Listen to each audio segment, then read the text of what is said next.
Yeah, this is happening. What's going on, Ninja Electro?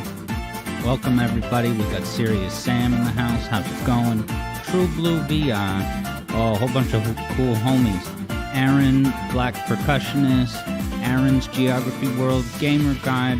And, of course, today's first chat fame from God Don. Hello, everyone. Please, at your leisure, grab a seat. If you're early, you get a front row seat. Isn't that nice? And yes, Sam is curious. Is this only on YouTube? And yes, today is a YouTube exclusive announcement stream. How about that? So I have a couple things to do behind the scenes, but yeah. Say hello to Tails rolling by. You may see a surprise or two cross by here at the Hangout Zone. Talk soon.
What's going on, Alex Yard zoners and printer cartridge toners? Hey, look, it's Knuckles and the gang. Anyone watch the Knuckles series? Because I did not, and I'm gonna rely on your non-spoilery impressions for my experience of it.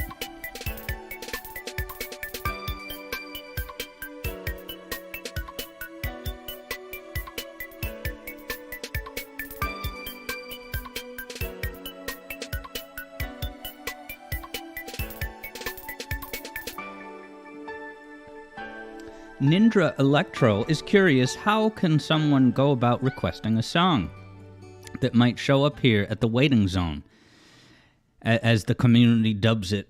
Well, all you need, Ninja Electro, is 15,000 channel points. And I'm happy to have answered your question. I'm just kidding, man. But that is how you do it. So the way you do it is, it's actually 14,000 channel points on Twitch. And the way you earn channel points is just all different types of engagement. Watching the stream, you get more points if you chat. And then, of course, whenever I do my live streams, I often set kind of a challenge for my gameplay, where it's like, okay, I play Sonic 3, and I'm aiming to beat the game and have 200,000 points. And you place a bet. It's basically a prediction bet to figure out, do you think Alex will win or not? And you can sometimes win big on that. But yeah, it's time for me to come on camera. So, here I come. Y'all ready for this? Say bye to Ray, and say hello to Alex. Oh, Ray's in trouble, poor guy. He means well.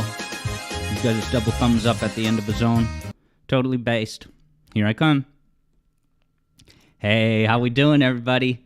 Welcome to the Alex Yard Zone. Boy, am I thrilled to be here. Hope you're having a great day. So the announcements today are in 1 hour, and I'm going to be playing Super Mario 64 until then. Ninja Electro doesn't have Paramount Plus, and I can assure you that I do not either. And I got to find a suitable time to maybe get a free trial. Oh, it's the, I'm starting the stream. Charles already taking a nap. Whatever, man. Gamer Guider is saying bye to Ray. Maybe we'll get Ray back on stream sometime. JJ's in the house with the booyah. Hello, JJ. Zach is in the house. Yeah, so what we're doing today, guys, this is some good old-fashioned, wholesome Mario action. Want to hang out with you guys. Hype up the because, yeah, so... obviously, the announcements are in about an hour, but this time around, I have more than usual to share with you all. And so we're actually going to start with the 100-coin star. So I wonder if any of these missions are particularly conducive to doing this. You know, the YouTube feed is such a joke. I'm just going to pause the YouTube feed. It lags behind. I really never understand that.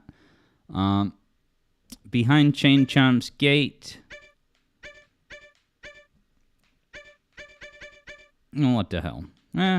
Mario wings to the sky. Why not? I am going to be flying. Nice. Rabid Copy is in the house. Saying you had fun playing with us last night. Yeah, so last night we played Sonic Robo Blast 2 Kart. And we play that very often, once per weekend, after my weekend live stream. And yeah, the past couple weeks, we've had like 10, 11 racers for a lot of the nights. So it's a packed house, absolute blast. Yeah, there was some racing talents on display last night, let me tell you. Can you believe that I didn't win every race? Now, Gray Owens is in the house. How you doing? Gray Owens would have picked the red coin star. Does that give you more coins? There's a method to my madness. I'm actually going to go fly first. I'm going to go fly first, grab all the aerial coins, and then it's all downhill from there in a good way. PC Engine is hoping that nothing evil happens to your plumber friend today. Yeah, I think this portly plumber, as lots of YouTube commentators insist on synonymizing him as, Portly Plumber's gonna have a fantastic outing. Collecting coins, shooting cannons, and taking names. Now I'm gonna come back to go to the Cannon Island. Yeah, I forgot about this life refill. Good to know if things ever hit fans. There's probably nothing up here. Ah, I love the way the camera sweeps up though. People don't talk about this game's scripted camera enough. JJ had a blast at last night's Sonic Robo Blast 2 cart. Yeah, that's a free fan game, guys. And Zach, I appreciate the kind words saying that you really like the music theory videos. If you've liked the music theory videos so far, well, boy, oh boy, do I have some exciting stuff to share with you today. Let me tell you. Yeah, so I see people talking about the new Sonic racing game, Dr. Robotnik Ring Racers, which is, of course, a fan game, but it's made by the Sonic Robo Blast 2 kart devs. So yeah, Cardboard Glasses was asking if that's worth playing. I haven't played it. I'm in no rush to do so. I'm still having an absolute blast with Sonic Robo Blast 2 kart as is. Oh, I got the coin. But not the tree. But hey, at least I didn't take damage. Lesson learned. Perseverance persevered. It's great that you can punch in this game. It was before they clamped down on violence. Why is he standing on this wall? Ghostburb is going to have to try that there Robo-Kart. It's really awesome. Interesting. Badman just saw a video talk about the camera last night. Now, the most underrated, incredible feature in this game is this. Locking the camera. So now when I press, I think it's R, the camera stops. And so now I'm using some version of tank controls, which is kind of fun. Actually, no, it's not tank controls. It's not tank controls, but you do have to think differently. Now, Finn Sainty is in the house, and Finn Sainty just want to make sure not to misuse the @AlexYard tag. That's for high-priority messages only. Because if everybody started using that tag, then the tag would no longer be getting my attention. But I'm glad you liked the Carnival Night Zone video. It had some Michael Jackson excellence in it, did it not? Now, can I bash these guys? Yeah. There's so many different ways to eat a Reese's in this game. And I'm hungry. Call me Joe Bluth. No coins around her. Yeah, Rabid Copy says, all things considered, Mario 64's camera was impressive for the time. It definitely was.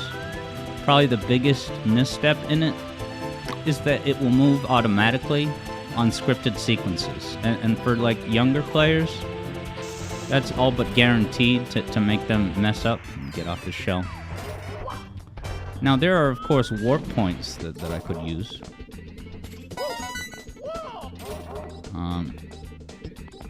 Now, if I throw this, will it explode into a coin always? Oh, right. That doesn't necessarily mean always.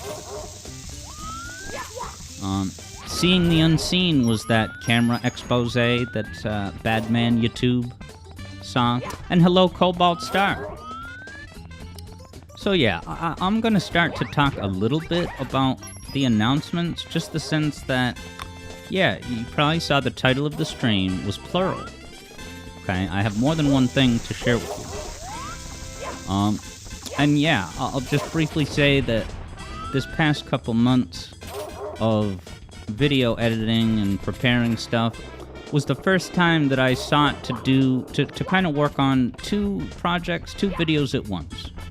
So I have some pretty significant details about both videos. Now, both videos are not coming out like this week or anything, but it's a net there. There's something very, very soon, and then there's another thing not too far away. So, yeah. Many hype. Yeah, Daniel Lopez didn't know about the camera thing, and it's so fun to do. Not only is it fun and just kind of cinematic, there's so many perks. One is that you get low poly Mario. if you look at Mario right now, he's far enough away that it switches to his low poly model. Low polygon, see that? But it's only when he's moving. When he stops, he goes back to his regular model.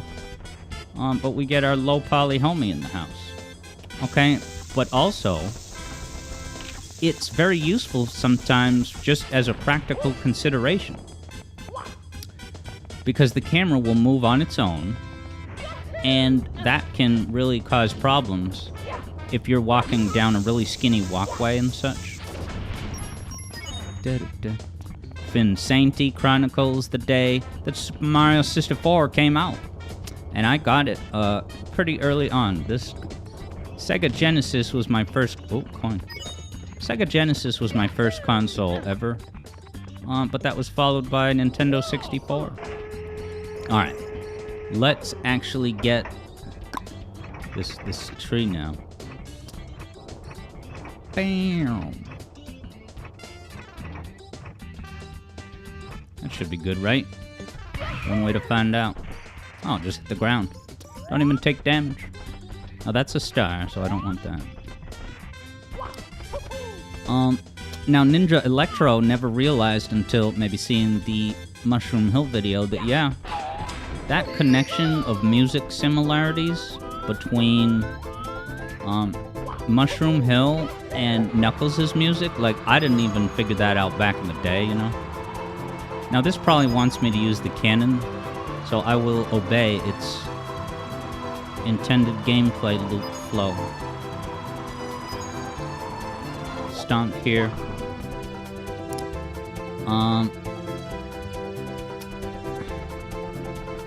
Yeah, so I didn't realize that Knuckles beat is very similar to Mushroom Hill. That I didn't pick that up until like years later, and I was pretty, you know, shocked just because, like, yeah, Mushroom Hill is Knuckles' stomping ground. So naturally, it has the Mario cadence in it. Alright, so now I have some pretty good altitude.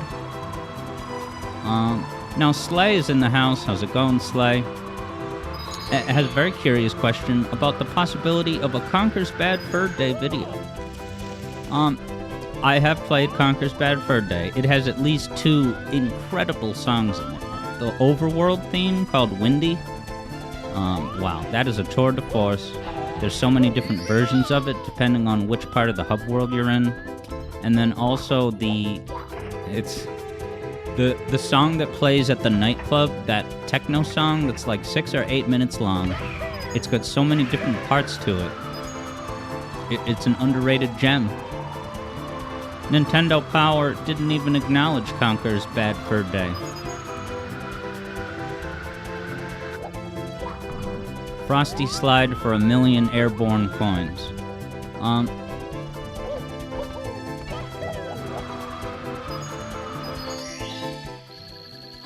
Oh, that was just the secret thing with the... There's a set amount of special coins. Aren't these sprites of these coins so incredibly charming? Absolutely love it. I love that Miyamoto gives you a refill whenever you would like. Yes, now Sam points out that Mr. Conker T. Squirrel was, of course, in Diddy Kong Racing. And yeah, that was controversial in my house because I loved Diddy Kong Racing, and I was very hyped for the Conker game. I'm gonna get some altitude and sweep back in. Very hyped for Conker, so when they changed it to, you know, an 18-plus mature audiences only game, yeah, it was a controversy in my house where it was questionable whether I should be able to even play or see such a thing. So the thing with this is that if you go down too fast, you're going to have too much speed. So you kind of have to naturally float down softly. Yeah, and that way I won't have to take 1,000,000 passes at these damn coins. Sam is hyping up a Game Boy game of Conker. Oh yeah, that one is nice and cute and simple for kids, right? But then they also made Bad Fur Day. I thought I was gonna go right into the cannon. Which way is cannon facing? Any Sonic Heroes fans in the house? And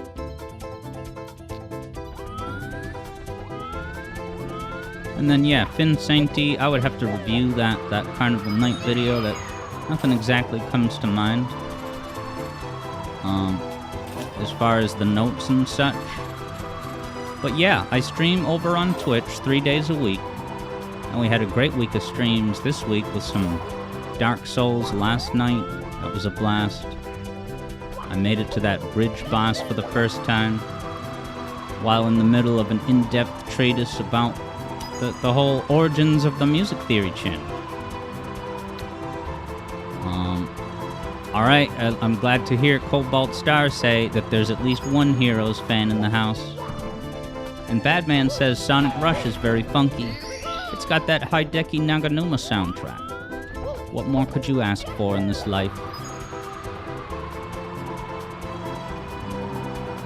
Yeah, these coins... Finn Sainty has an affinity for Dire Dire Docks. And yeah, maybe we'll pop into a Dire Dire Docks water level today.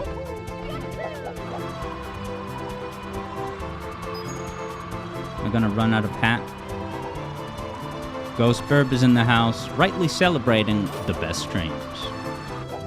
Yeah, I played some Sonic Riders the other day. That was good fun. Badman says the vocals are the best part. Yeah, one of my favorite Sonic Rush lyrics is "Jeje." It really speaks to my heart. Jeje. Now, you thought Frontiers had pop-in? Mario 64 has pop-in. Do we have any Swanky Box fans in the house? Because if so, I'd love to hear what he's up to lately, as far as cooking up various Super Mario 64 physics experiments and whatnot.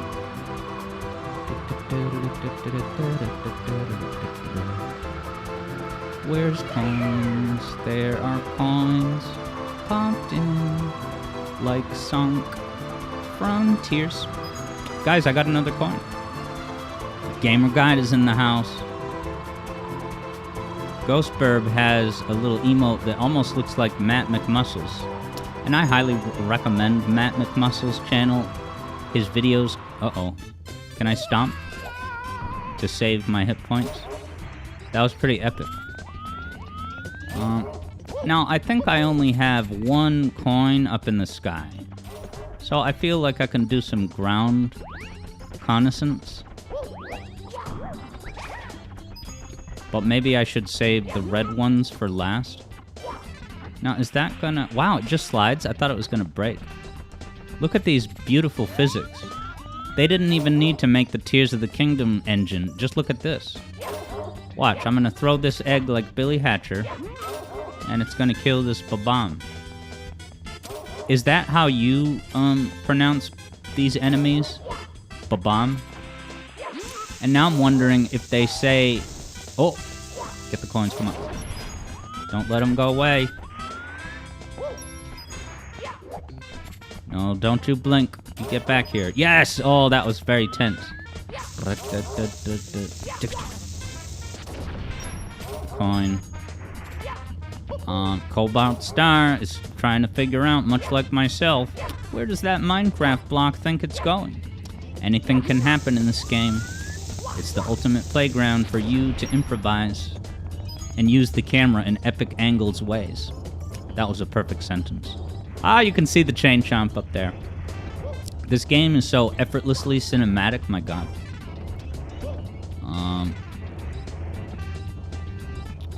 Yeah, Slay, loved playing Conquer, and you agree that those two songs in the soundtrack are good indeed. And I haven't heard of Lunar Silver Star Story. But I'm always in the market for games that have 4 words in the title. You know, like Dr. Robotnik's Ring Racers.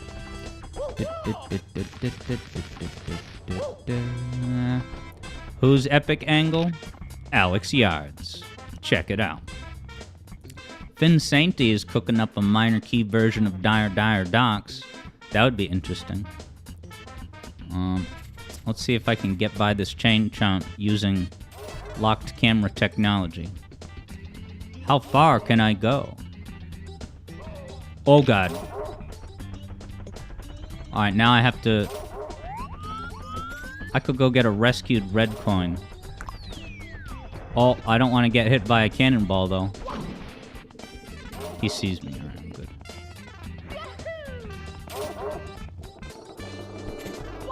I'm gonna go get one red coin over here. And I'll save the rest of these badniks for later.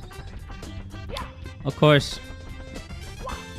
Now, I could have the cannonballs take care of these guys. But they only spawn a coin once, right? Probably. Indie Gotcha is in the house. What's going on? I'm having a great day. Wait, Bob-omb's up on this area? Are they supposed to be here? 87 coins, not too much longer now. And there's probably coins inside this box here, right? Can I punch? Oh no, that'll pick them up.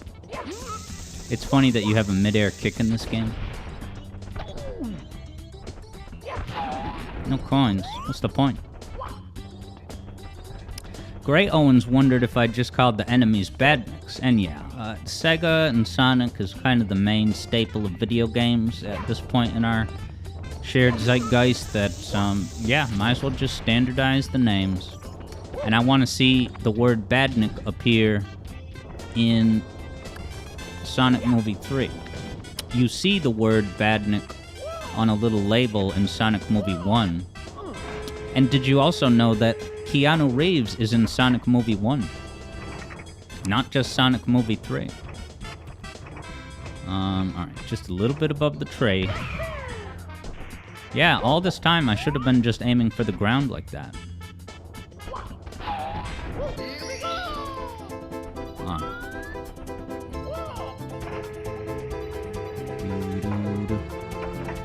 Now watch, I'm going to aim a little bit to the side and sweep in.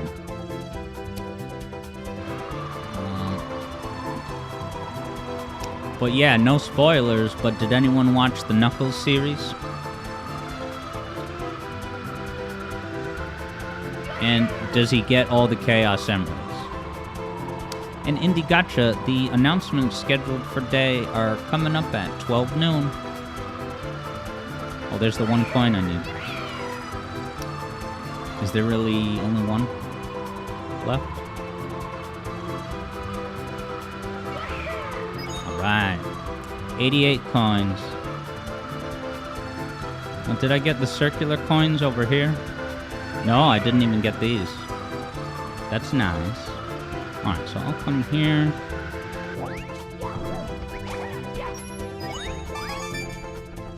Good shape, peeps.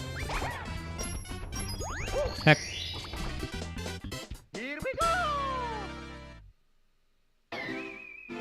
You all saw that, right? Hey, listen. When you pioneer your way into the new frontiers of 3D gaming, yeah, you have to account for different things like that, and it's not always going to be perfect.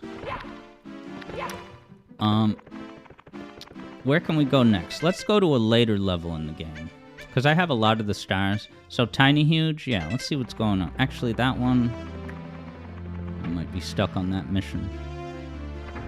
Adam Jack is disappointed, but that's the way it goes. Of course, it wasn't about the star. It was about the bomb battlefield exploration along the way.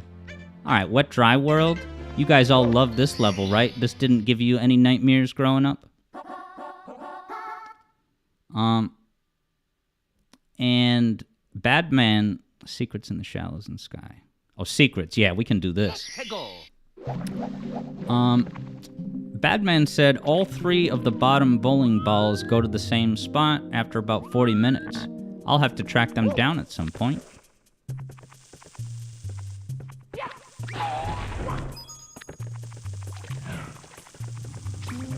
Alright. Now, I never got creepy vibes from this level when I was young. Looking at the stuff in the distance, those Adobe houses. I guess I can understand why people had mixed reactions to it, but I probably never even noticed that distant city background or whatever. Dude, you want to see me make this jump successfully? I might have a little bit of Joy-Con drift.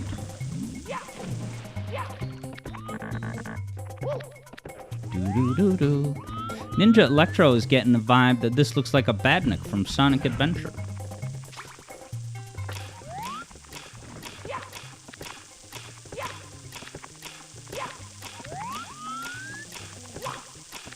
Yeah, Zach says that the background does give off, a vibe of we were really rushed to finish this. Yeah, I guess I was just so young that I was just totally immersed. The idea that a video game could be rushed had not even entered my consciousness yet.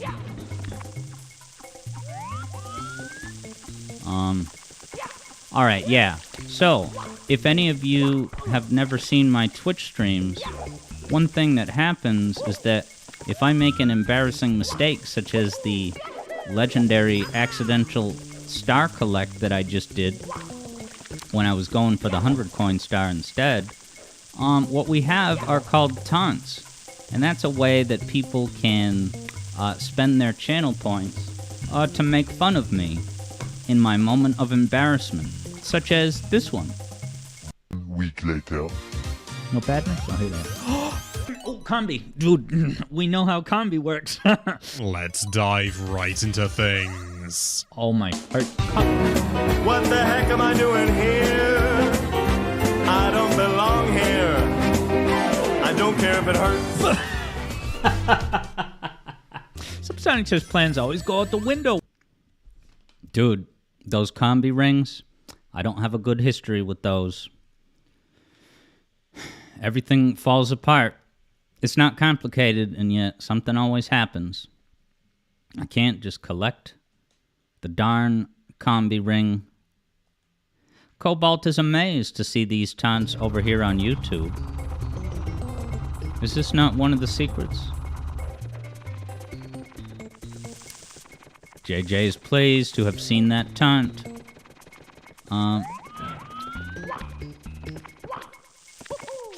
Yeah, Sam was saying the Boo level was scary. There's one mission in the Boo level that I simply cannot figure out. Now, is there really not a secret right here? Zach says that the textures and geometry of this level also remind you of a beta test level as well. Yeah, I haven't looked at a lot of the beta stuff. The main thing I remember is like the Mel Blanc voice clips that they used from Mario. So when he touches his A's on lava, he screams bloody murder, and it's hilarious. I hope pushing that block up against the wall didn't lock me out of the good ending or anything. And just as JJ said, join us over on Twitch at Alex Yard for more Alex Yard Zone shenanigans every Monday, Wednesday, and there's always a weekend stream too. Now this is a solid place to lock the camera, because the camera will move without your permission if you don't.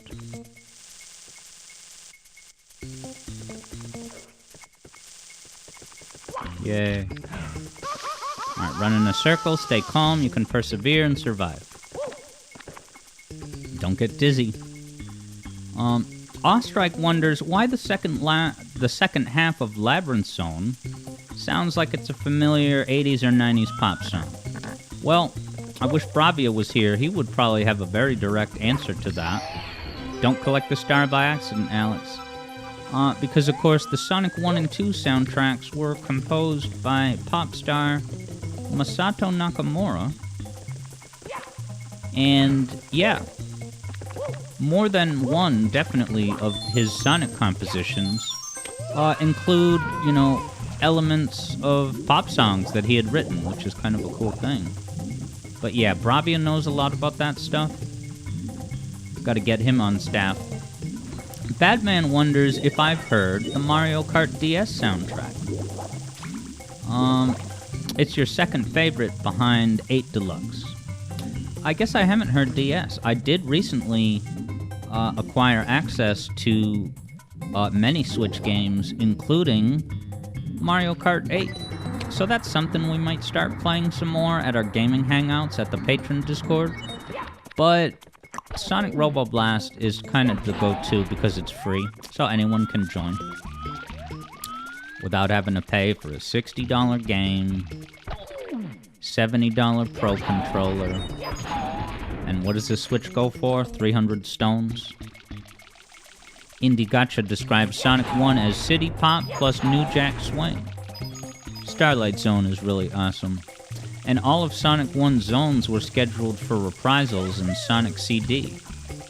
Until Dubious Depths got the shaft when Marble Zone was cut, because the premise didn't match Sonic's speed. Alright, I got a secret, so to speak. Now that item box is not itself a secret, is it? Gamer Guide says DS was actually your first Mario Kart game. Hey, I can support that. Oh, that was a secret.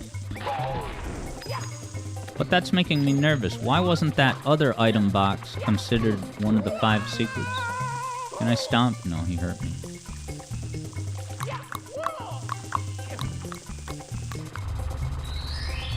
Alright, one more secret, team.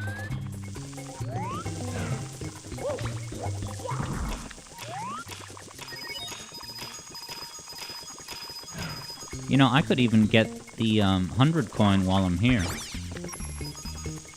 To make up for the Babam incident. Because there's probably a lot of coins at the town square, right? What's the name of this mission? In the Shallows and Sky. So there's gotta be one high up. Does anyone know where it is? I haven't done this mission since Mario 3D All-Stars came out. Hey, Zach likes Labyrinth Zone, and I fully support that. I mean, the person who drew Big the Cat at the very end of the Launch Base Music Theory video, Kit's favorite Sonic song is none other than Labyrinth Zone. And we have an amazing remix of Labyrinth Zone that plays on that intro holding screen waiting zone place. I gotta get back upstairs. Mario can't do a jump here, can he? See if he can acrobat jump all the way up. Ready? Look at that. Mario is missing. Mario is found. Can't jump up that one, though. Let me use this deliberately to get up. Look at his face. Such a devious smile.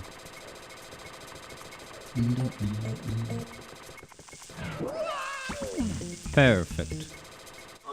Aw, not perfect. I'm gonna get the 100 coins. It's gonna redeem my gameplay arc.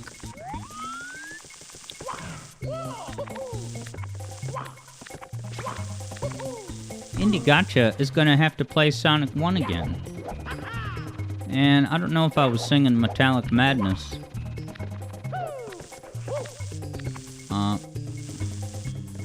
And yeah, Badman's first experience with Sonic games was through the classical Sonic Mega Collection.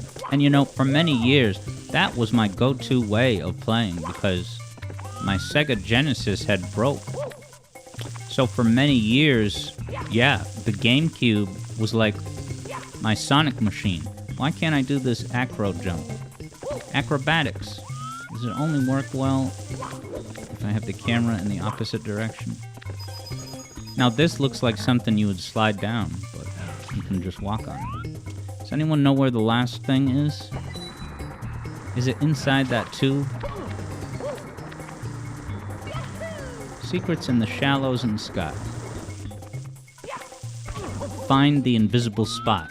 That's really fair. You know, I could always give up and just get the 100 coin star instead, but...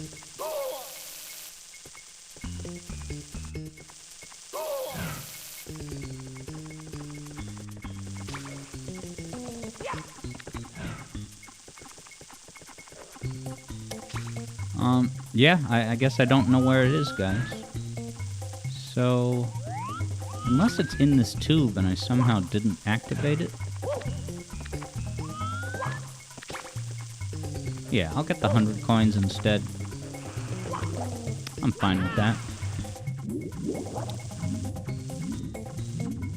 Yeah, I like where Gray Owen's head is at.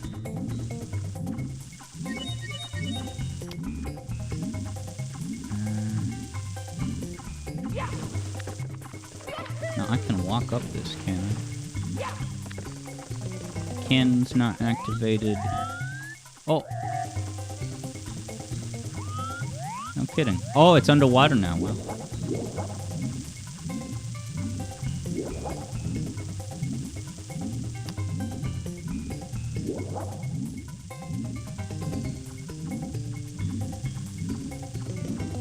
Zach's first exposure to Sonic was good old Sonic Unleashed.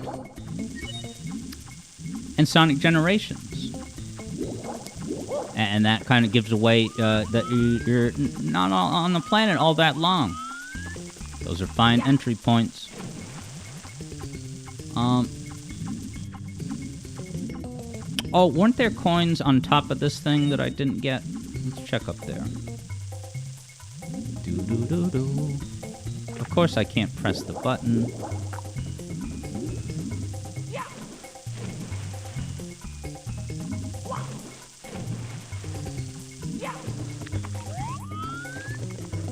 Yeah, is there coins up there? Or no, just the star.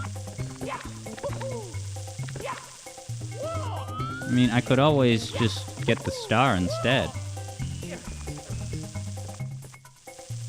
I think the enemies won't give me more coins. And I don't think I can kill those purple dudes. This is...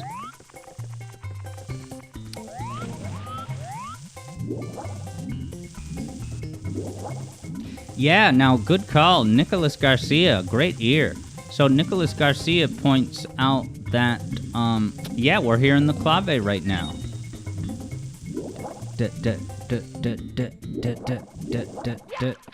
Well done. That is indeed the clave.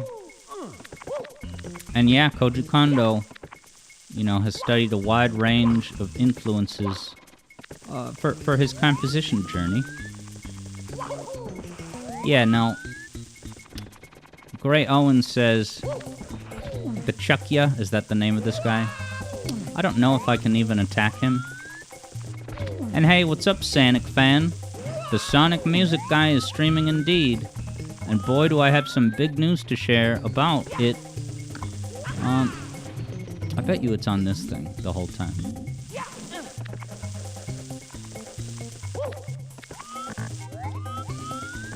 This is driving me nuts. But how you doing, Sonic fan? Mario 64 Secrets of Wet Dry World. I can't believe this. Secrets in the Shallows in the Sky. I messed up the Bob-omb Battlefield star.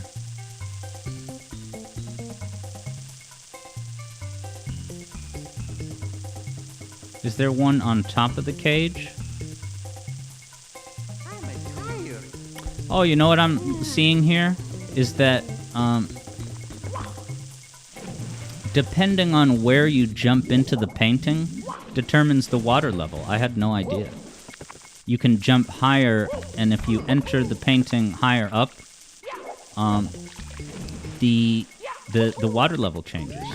And of course, many of you probably knew that TikTok clock kind of has a thing like that. Depending on what time it is, when you enter the clock, determines how fast the gears and stuff move. Let me just do a double jump. Miyamoto's not making it easy on me.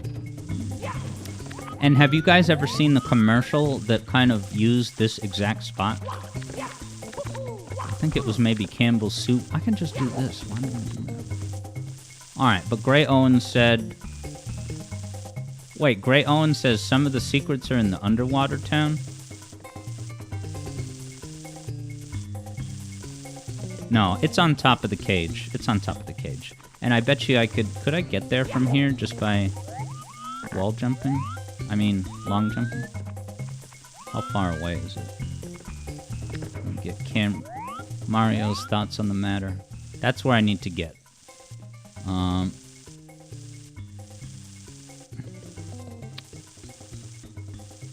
me get the window back.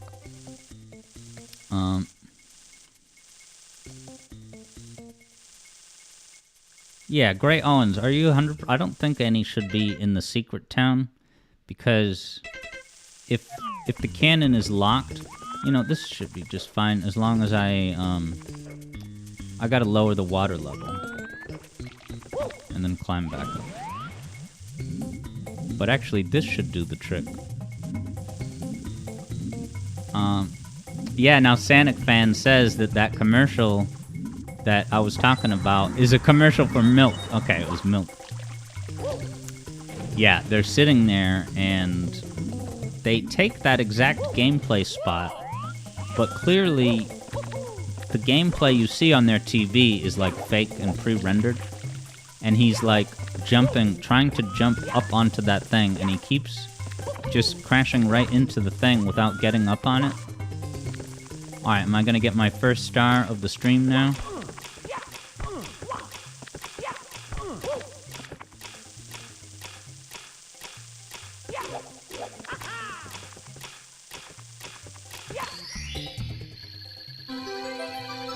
Guys, I unlocked this... Oh!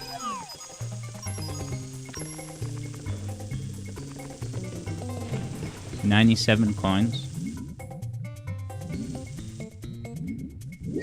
Alright, 98. I should actually go check out that, because Gray Owen said that I could actually... It sounds like it works like the Bob-omb boss at Bob-omb Battlefield. Like, if I pick it up and throw it, then I can attack it. I would love to do double duty right now.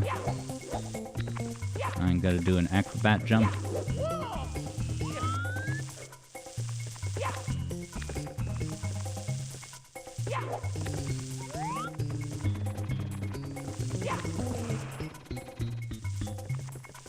Come here, come to this arena.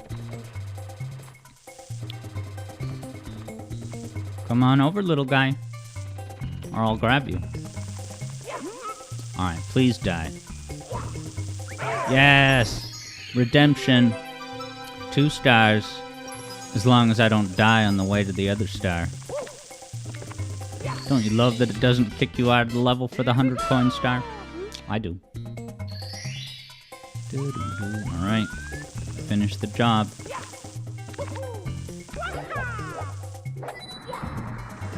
I'll swim down to get it. How thematic. Well, only about 15 minutes until the big announcements.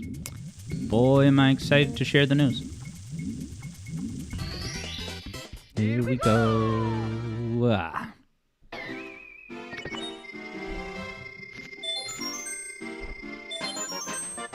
Yeah, baby. 59. Alright. Let's see what other levels need some work. Tall Mountain. Tiny Huge, that's a good level. The Clock is hard. A Snowman's Land. Yeah, let's go to the snow level. It's really cool the way... Well, first of all, you can see Lakitu. And then, yeah, I don't know why I love so much that they give a little bit of a weird, it gives a weird, what the hell was I saying?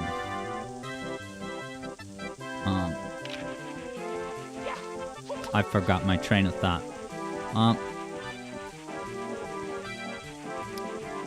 Sanic Fan says the red things that throw you traumatize you as a kid. Because there was that one time you were at low health and they finished you off with a gentle toss. Let's boil the bully, huh? Do, do, do, do, do, do.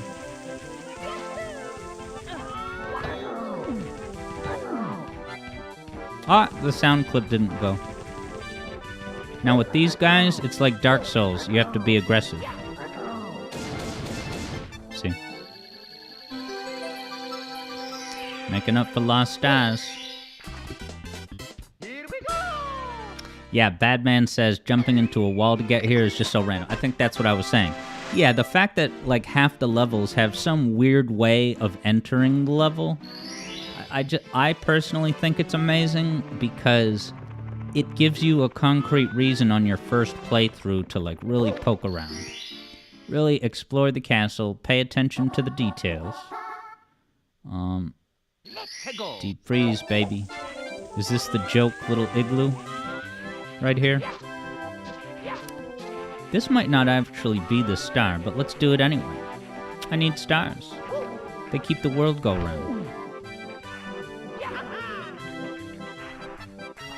So far, I fell out. Hey, Sonic T. Hedgehog himself is here? Wow, that's famous. What's up? The announcements begin in about 15 minutes. At 12 noon. And I can't wait. Let's get a star to celebrate. Gray Owens agrees that the hiddenness of the level entrances emphasizes exploration in the castle.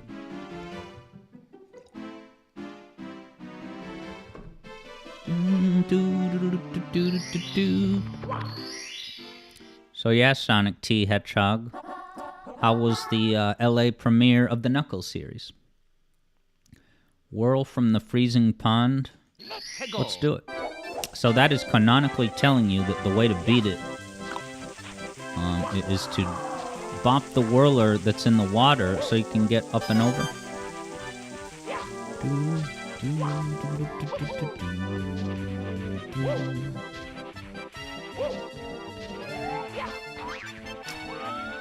Over here. I gotta get over there. Now, I don't think I can reach it by hitting this. Almost, wow. It's cold. Alright, come here, you. Yeah, baby.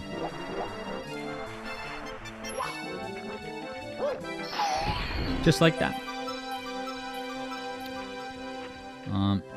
Badman never got to the top of this level. I can claim that I have done it. I do have that on my gaming resume. It's a cold level indeed, Sonic TH.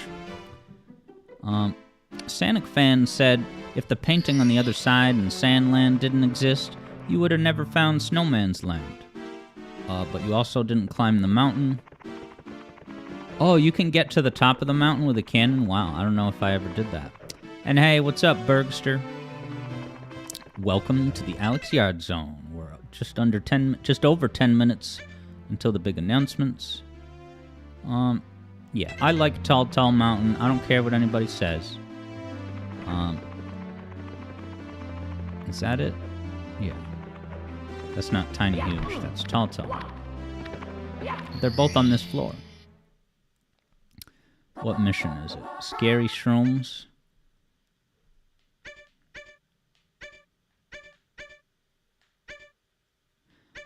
I think this is the one with the slide, right? I want to do the slide. Let's get the slide. I'm going to pick the red coins, but I'm going to go do the slide. I love that waterfall. It looks so crisp. Star just chilling over there, taunting me. This is so amazing, this game. They just put a star in plain sight, but you're like, how in the hell would you even get to it? Now, I could climb up that stuff, but I'm not sure if doing so would skip the slide. So this is a spot where the camera will move on its own unless I lock it. So I will lock the camera and then now I'm safe. They put the feature in the game. It's there to be used. It's not a debug mode hack or anything. Come on, Mario. Just like we did in practice. Right.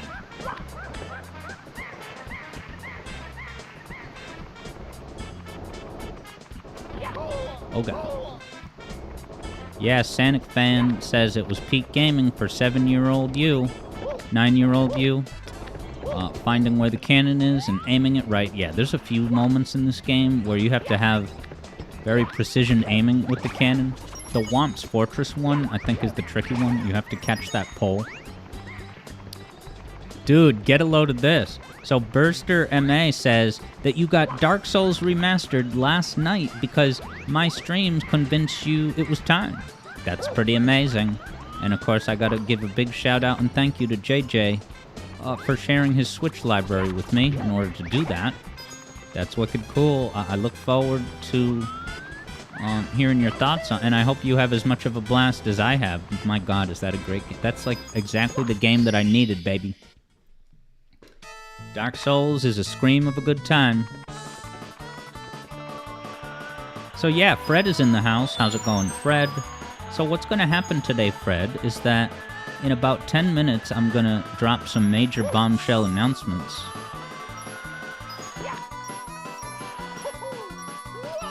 I think it will bring me right back to the slide if I jump into the picture. Going to do some announcements in about 10 minutes. And then we're gonna be very excited to do the Koji Kondo Retrospective.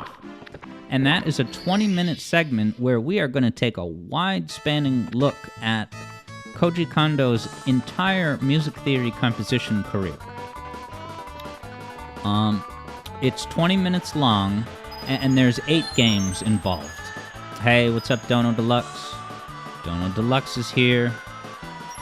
I'm so excited to share the announcement.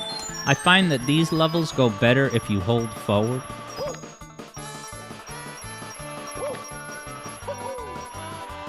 Oh, sliding backwards. We don't want that. Of course, it's because I've got on-air nerves. I'm messing up the slides. Yeah, JJ says we ought to get in some co-op Dark Souls. I didn't even know there was co-op. So you're telling me it's like those old Ninja Turtles games. That's awesome. Laser focused. I'm not going to get tricked by the devious decoy pathway. And let me actually slow down. You can slow down a lot, actually. It kind of makes things a lot more manageable. The way this controls is absolutely astounding considering this was 1996. The way that you bounce and wiggle and analyze every little micro situation that happens. Alright, I succeeded in this life. Yeah, rare YouTube stream, notes Dono Deluxe, and yeah, I really got to do more of these. Now, for those of you watching, if you're, somewhat interested in my streams, but you're just not inclined to use Twitch at all, I have recently started streaming, simulcasting my Twitch streams simultaneously on YouTube on my other channel, Alex Yard Adventure. So if you search for Alex Yard Adventure right now, I'm going to be now broadcasting those streams there. Yeah, Cobalt Star maybe saw my, oh, right, yeah, Cobalt, were you there? I'm trying to remember. Sorry, I can't exactly remember who was there. Were you there for the Dark Souls stream last night? Because that was the first time I got to that bridge boss, and I almost beat it. Let's go to Tiny Huge to wrap things up. Is this it? Now, Brennan is in the house, and I appreciate it. You wanted to say that the theory videos that I do have inspired you a lot, given you a few ideas for composing music in your video game. That I thank you so much for sharing that. That's really great. That's a big reason why I do what I do here. So keep at it. And if you're, I'm inclined to ask if your video game has any, like, previews and stuff that's on YouTube that I could, I'd be curious to take a peek.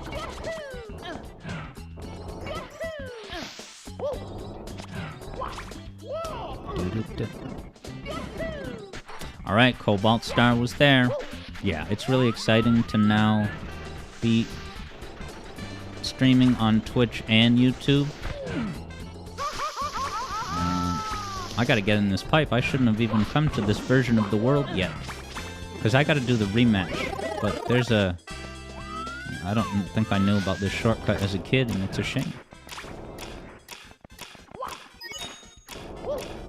These dinky little cannonballs. I can imagine Miyamoto designing the sprite and just having a big, wholesome smile on his face.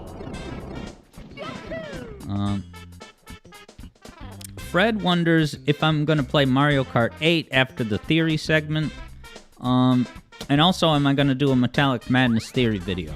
So here's the thing. After the Koji Kondo retrospective, I legitimately chose not to plan anything, but I would maybe play something, not Dark Souls, but like something more on brand, either Sonic or Mario. Yeah, so I'll say that Mario Kart 8 is an option, but if anyone else has any suggestions, I'm all ears. I wanted this to be just a fun, spontaneous, me talking to you. Mr. R is going to find out in about 5 minutes about the next music theory video. Boy, am I excited to tell you. But I gotta earn it first by beating this jerk. Maybe he's a nice guy.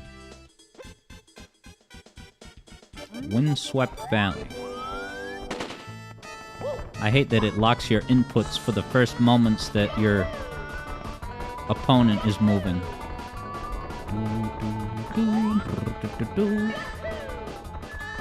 I forgot that it plays this music during these races, too. Now this, you gotta be careful with the camera.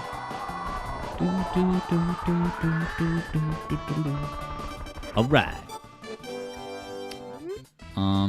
Alright, bad man, see you next time. Yeah, JJ is also mentioning Sonic Roboblast 2 card. That's an option that, yeah, other people could get in on.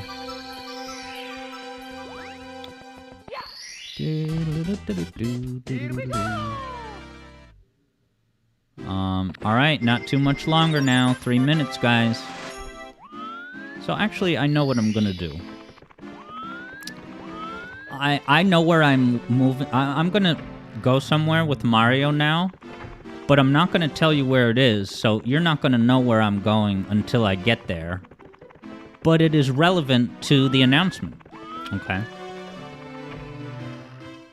So actually, I need to take a super quick break, like 1 minute, but I'll be back, for the 12 o'clock. I just need to take a quick pit stop.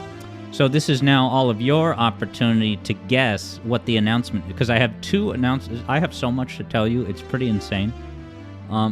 So now's your chance to guess. I'll be right back.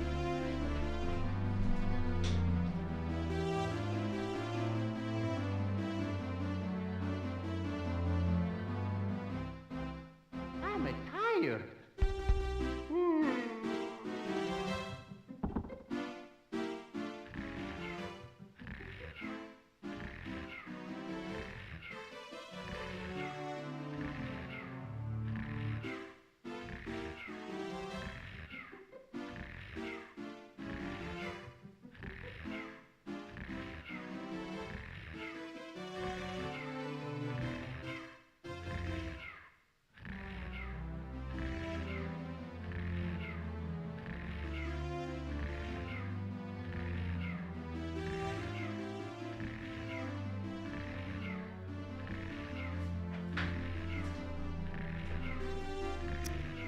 All right, let's get scratching. And yeah, Cobalt Star, Sonic Racing Transformed is definitely an option for racing hangouts. And in fact, JJ gifted me that game. Shout out to JJ. JJ is guessing Mario and Sonic music theory. Indie Gacha is holding out hope for London 2012 music theories. Gamer Guide thinks I'm going to do a full 20-minute deep dive music theory video on the Sleepy theme. Is that the one when the piranha plant is sleeping? Where is Alex going to go? Am I gonna go in that room, or this room, or do an acrobatic jump, and then fake out this room, just leave this room? Where am I gonna go? Because it's 11:59. What's in here? Wow, this room didn't cost any stars to go in, huh? That's fortunate. Burster GMA says the wall is round, so the topic is round. Foot race. Yeah, let me do the foot race. I'm not actually going to race, though. I just want a nice day in the park, by which I mean the battlefield. Sonic fan thinks I'm going to do Sonic 1 and 2. But alright, everybody, guess what? It's 12 p.m. So now I'm going to actually, continue playing the game. For a little bit, but I'm going to start talking now. So, the announcements begin. All right. So, thank you everyone for popping in to get a little bit of an indication of what's on the horizon. So, what I'm going to tell you, and patrons kind of knew some of this as far as the background. After finishing the Sonic Superstars video, I actually, kind of for the first time, I sat down and decided to work on 2 videos. And I really haven't done that all that often, if at all, on the channel. But it felt right that I wanted to sit down and really tackle 2 different video projects at the same time. Now, that doesn't mean that 2 videos are done right now, but I've made significant headway on 2 videos, which one of them is almost ready to show to you. Okay, but the other one is about a month away, okay?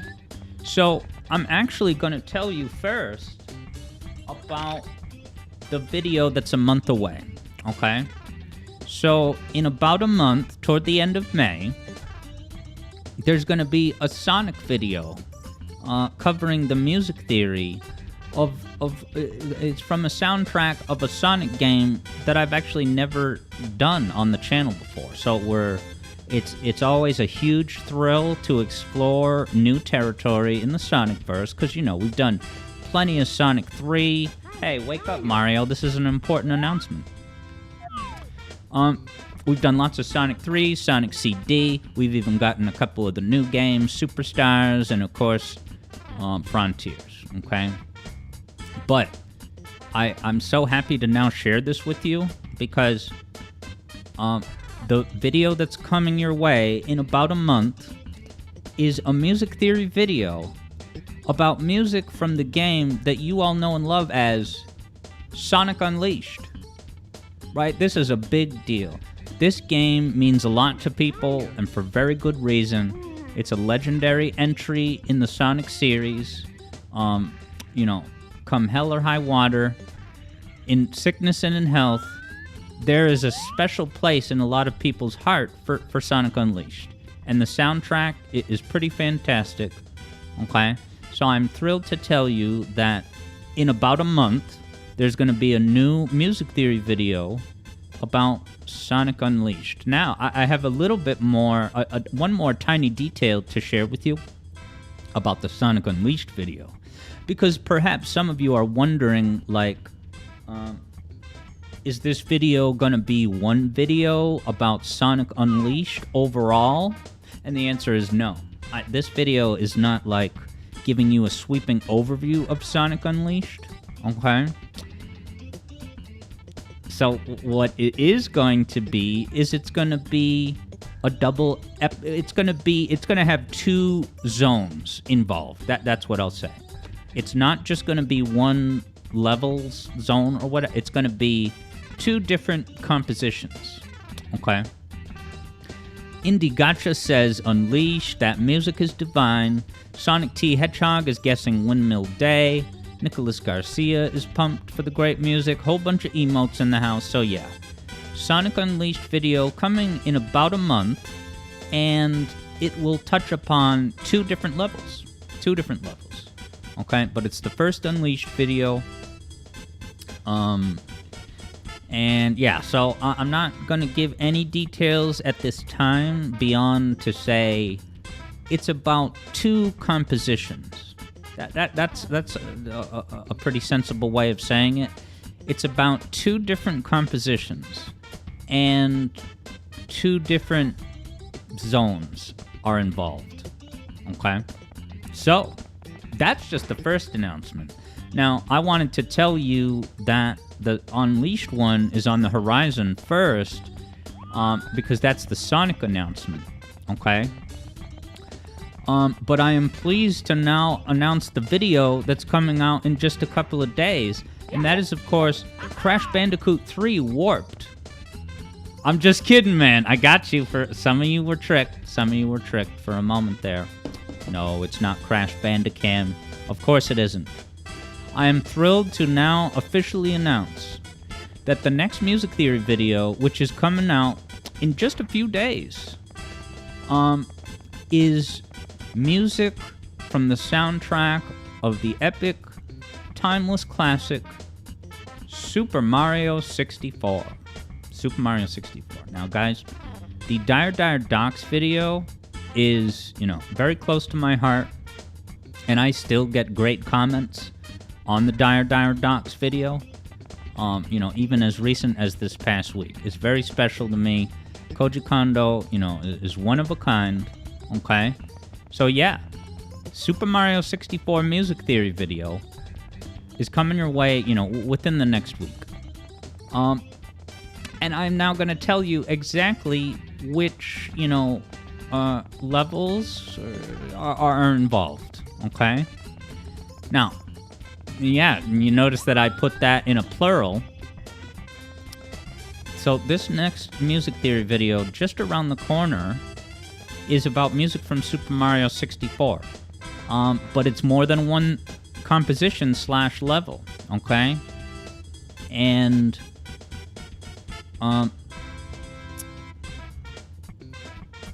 it's more than one. So get this. It's an insane month here at the Alex Yard channel. This Super Mario 64 video is also about more than one thing, okay? And one of the things that it's about is Bob-omb Battlefield. Now, that's the way I pronounced it as a kid, okay? But I guess the formal pronunciation is Bob-omb. But, yeah. So, the next Music Theory video is going to be about Bob-omb Battlefield from Mario 64, okay? And the castle theme, okay? So, this next video is going to also be touching upon 2 different things, which are the Bob-omb Battlefield themes and the castle theme, okay? So I'm beyond excited. These are masterpiece compositions that you've all been vibing with for decades. There's so much that I discovered that I'm just absolutely enthralled and impressed, right? When you pay attention to what's going on in the music, in Koji Kondo, you're going to find some really just beautiful touches, very thoughtful way that he composes. It's all very logical. And yeah, Mr. R figured out that's why I'm playing this level. And that's why I gave you all a deluxe tour of Bob-omb Battlefield earlier in the stream. So even though I messed up and didn't even get the 100 coin star, I did succeed in giving you a nice stroll through Bob-omb Battlefield. So yeah, now, yeah, there's not much I can say that other than spoiling things, but the part of the reason why this video is coming out now and the Unleashed one is coming out later is because I thought I was going to do 2 10-minute videos and have them come out at the same time. However, when I was putting together this Mario 64 video, there was so much incredible stuff that I'm like, no, this has to be, a bigger video. So this Mario video is going to have a runtime of about 17 minutes and change. So it's, closer to a double-length episode. Yeah, there are so many individual moments of this new Mario 64 video that I'm very proud of. I can't wait for you to experience the magic of them And when I say magic, it's not Alex Yard's magic tricks, it's Miyamoto's. It's Nintendo's. This game is, playing it as an adult and knowing how cutting edge on the frontiers of gaming this game is truly just a spectacle and Did you see that cannonball shoot up from the ground? Look at that. Can I get a Nobel Prize or something? Is that going to keep doing that? So is that the cannon shooting up and then the cannonballs fall down? Wow, look at that. Can I do a music theory video just analyzing the physics of these upward cannonballs? This is amazing. Yeah, and Mr. R says, this is how I record footage for the videos. Alright, Miles Dash is taking off. Thanks for popping by for the big news. Yeah, so now I'll also point out that Camus said you liked blowing your friends' minds as a kid, pointing out that the battlefield leitmotif is all over the place. So, that's actually one other detail that I can touch upon. Many of you may or may not know that in this game, the music you hear in Bob-omb Battlefield, that composition is used in a few different levels, but excuse me. There are also, different arrangements. Maybe you could use the word remix. Okay. I'll just flat out say, because this is a matter of public record, that the snow level music is a remix of this Bob-omb Battlefield composition, and also the slide music is also a remix of Bob-omb Battlefield. So, all I'm gonna say is that the video about this composition, it's not only gonna feature this Bob-omb Battlefield music, it's also gonna touch upon those remixes and rearrangements. So it's a tour de force.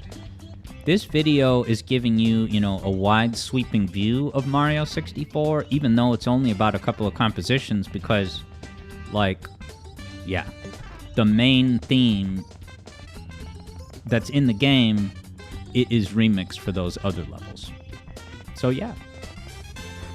Make sure I didn't miss anything in chat. Thank you for the kind words, John, to Emily. Glad you're enjoying.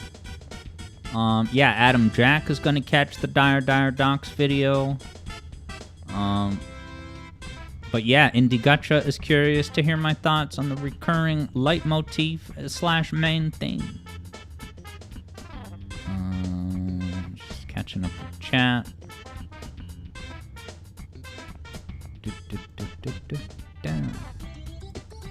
Yep, Indie Gotcha is on top of things saying Snow and Slider use these songs. So you're curious to see the analysis of them. Indeed. Alright, so the Koji Kondo retrospective is at 12:30. So I'm going to play a little bit more of this, and then we'll do the retrospective, and then, yeah, honestly, at this point, Sonic Roboblast 2 Kart is the leading contender of what to play after the retrospective. Now, Ghost of Burb says, looking forward to it for sure. You haven't said much about it, but my videos and streams have helped you through a super tough time during this past half a year, so definitely hype. That really means a lot that you would say that, Ghost Burb. That's the kind of thing that, gives me fuel to keep at it, because, it's not always easy, and I had to take a part-time job in the past year, and yeah, we're all in this together. I'm really glad, Ghost of Burb, that, just the presence of my videos and streams is, a positive presence in your life. Obviously, it's not going to be the perfect medicine to everything, obviously, but it's very important to just, what you like. We love these games, and yeah, I'm honored to be able to, call to everyone's attention the amazing details in this music and the deliberate way that Koji Kondo composes. And yeah, I can't emphasize enough how much time how much of a good time we have on the live streams. I stream 3 times a week over on Twitch. And yeah, it's just a great way to keep in touch, talk about, recent news developments in the video game world and beyond. And yeah.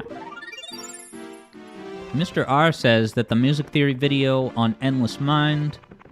and see you later, Sanic fan. The music theory video on Endless Mind made you a little sad. And that's partly because the Endless Mind composition itself is inclined to make a human being with feelings sad. But yeah, welcome, Matt. Can you believe I'm streaming on YouTube? And if you go to the Alex Yard Adventure channel, you'll see more of that. Let me go to a difficult level. I think I can get upstairs.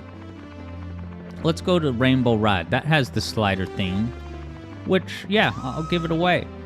The new music theory video definitely includes the slider theme. I just said that out loud. Let me go to the ride. This is the kind of level where stick drift is not your friend.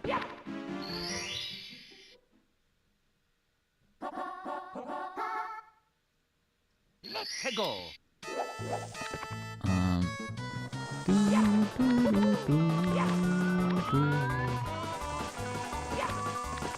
So yeah, here we are. Level 15. The finale of sorts. Oh god. And yeah, it has the slider theme. I gotta keep my lips tight because I don't want to give anything away. And thank you, Mr. R. I appreciate the kind words about my Mario 64 skills. Locking the camera like this works wonders. Isn't this so cinematic? What mission is this? Cruiser crossing the ring. Oh boy. There's different routes, right? Hopefully all routes lead to a star in one way or another.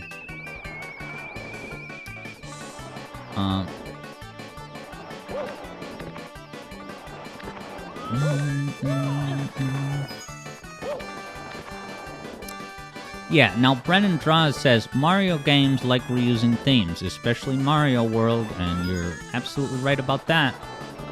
Mario World. Yep.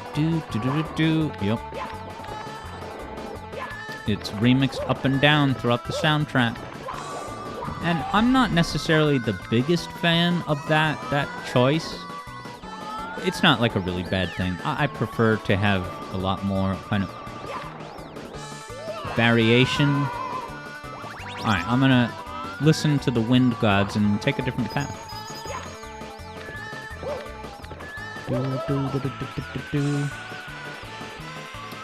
Oh.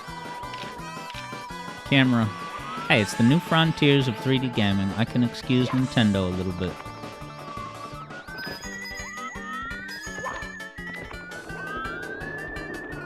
Now this is more like a typical, straightforward obstacle course that doesn't have as much of its own internal environment and like canon backstory or whatever.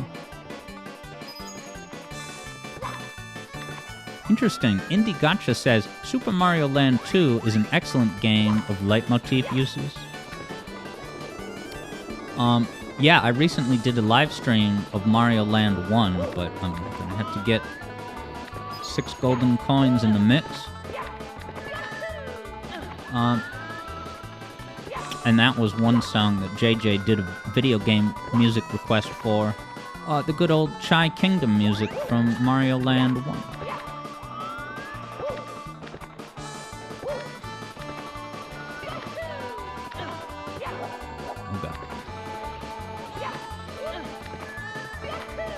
That was some pretty solid scrambling, weren't it? Ah, stick drift. I gotta set the dead zone on my controller. Finn is back in the house. You're gonna remix Dire Dire Docks in a minor key version. Yeah, you mentioned that before, and I'm very curious to see how that shakes out. I can probably shortcut if I can get enough precision. Yeah. Oh god. Anything can happen, past, present, future, in the blink of an eye.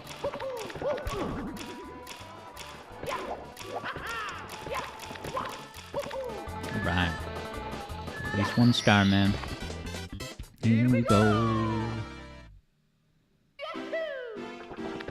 Eblo's in the house. Good old Eblo. What's up, Eblo? You miss when 3D Mario games were good, like this one. I didn't fall in love with Odyssey, but I do love 3D World. Let's go in here one more time.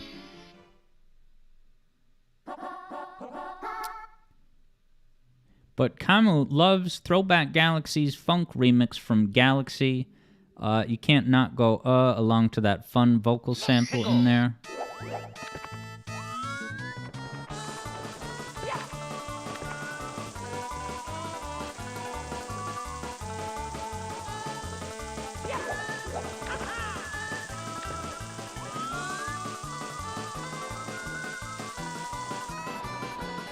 Do you guys think there's going to be a launch title on the Nintendo Switch 2 with a 3D Mario game? Because I'm just curious more than anything to see what the 3D Mario team has been up to.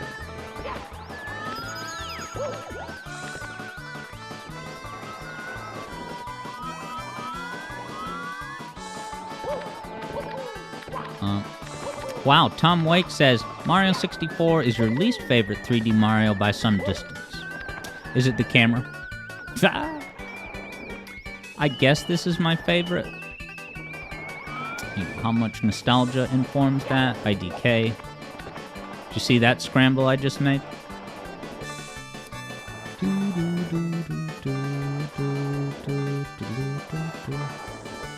Indie Gacha wants Odyssey 2 to address some of your problems with Odyssey. My main problem with Odyssey was that the average moon is just too easy to get. So it kind of feels like I'm collecting notes in Banjo-Kazooie instead of like each moon being its own true mission. It's like, oh, you're roaming around a level. Can I even get where I need to go? Oh, no, I gotta go back down and get another Capit.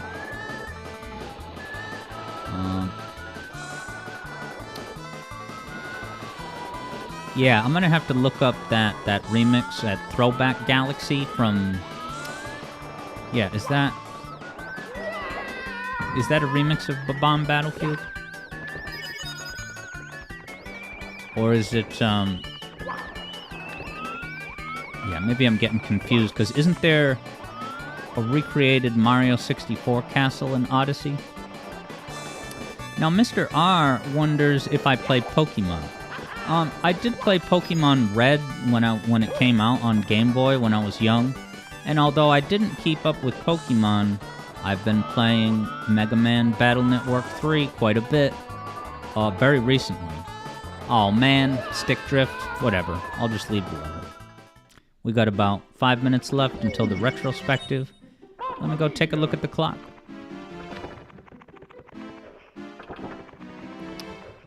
Sam wonders if I've played Banjo 2. If you mean Banjo-Tooie? You bet. But I don't like it nearly as much as Banjo-Kazooie 1. Because it's way too big. It takes forever to do things. You gotta transform into this thing, go over here, transform into that, go all the way back to where you were. Yeah, that was Indie Gacha's problem as well. Less quantity, more quality. Ghostburb says you feel like the easy stuff is just a feature of modern games. Alright, yeah, Camus said it's a Bob-omb Battlefield remix that plays for Whomp's Fortress Remake at the Throwback Galaxy.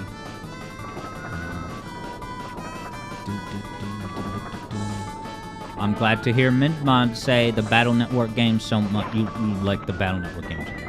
It's crazy how that entire sub-series was just going on outside of the boundaries of my video game knowledge. And yeah, I probably would have played more Pokemon games if they had the type of battle mechanics that Mega Man Battle Network has, where it's like you have a deck of cards, pretty much, and you fight battles on a grid, and you have to pick from the 5 available cards, you have to pick the attack that makes the most sense for the enemies and their placement on the grid. So it's an amazing mix of like turn-based RPGs, but also real-time strategy and attacking. Let's go. Indie Gacha is imagining a world where I do Mega Man Battle Network music theories. And it's really funny because the music in Mega Man Battle Network is really awesome. It is also true, it happens to be true that there are at least 2 songs that are like very similar to other games' music. You know the Bridge Zone song that everyone thought was ripped off from Janet Jackson? You see that? I almost died. There's that ending part that's like, it's like, do do do do do do do do do do do do. It's like kind of like Ocean Palace, but also like that Bridge Island Zone. Not Bridge Island. That's Sonic Superstars. I mean, of course, Bridge Zone.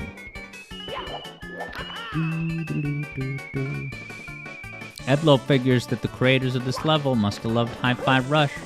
Oh, because everything is moving in time.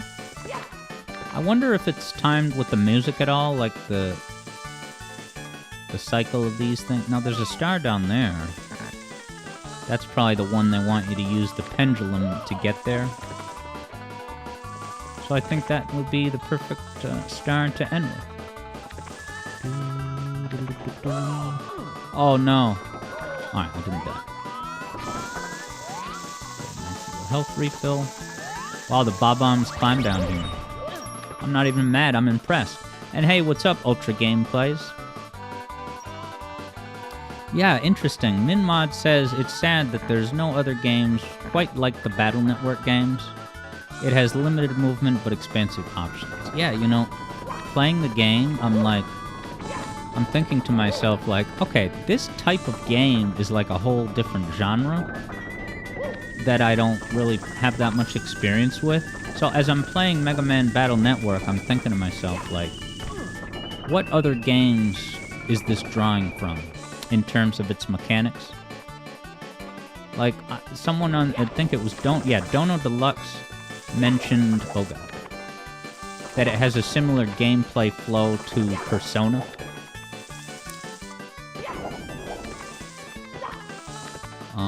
Yes, and Midmod points out that the level speed is synced to what time you enter the level.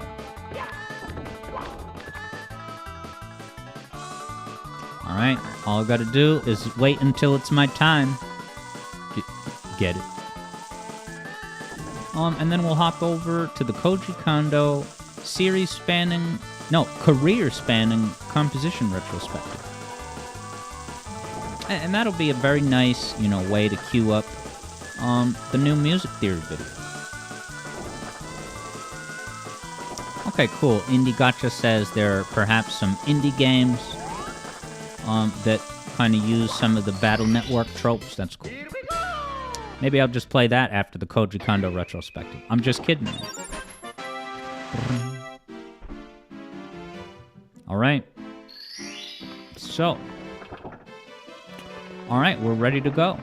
So now I'm going to explain to you what the Koji Kondo retrospective is and how it works. If anyone's just recently joining us in the past few minutes, it's going to be a 20-minute segment where we're going to take a wide-spanning look at the compositional storied career of Mario and Nintendo composer Koji Kondo. So there's going to be 8 games involved, and each game is going to have 2.5 minutes.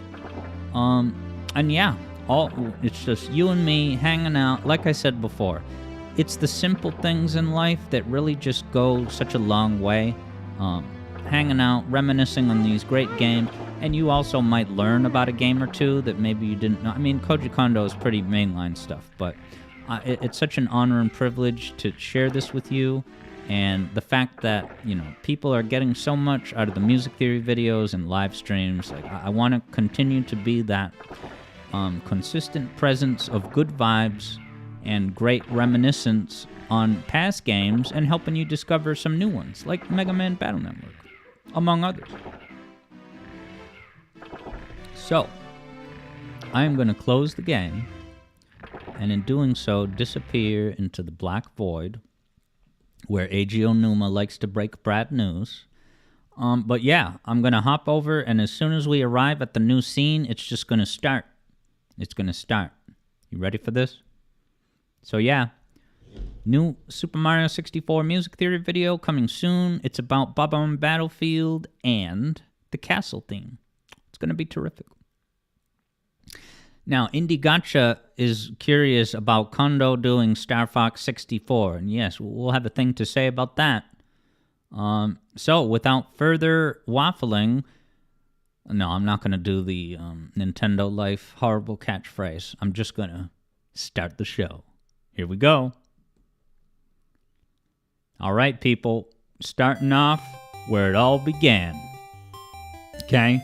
So we're starting at the very beginning of Koji Kondo's composition career. Make sure we get a little bit more volume.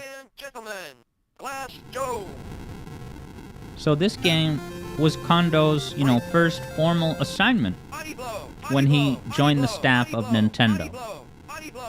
Unfortunately, this arcade game, which it actually did have art designed by Shigeru Miyamoto,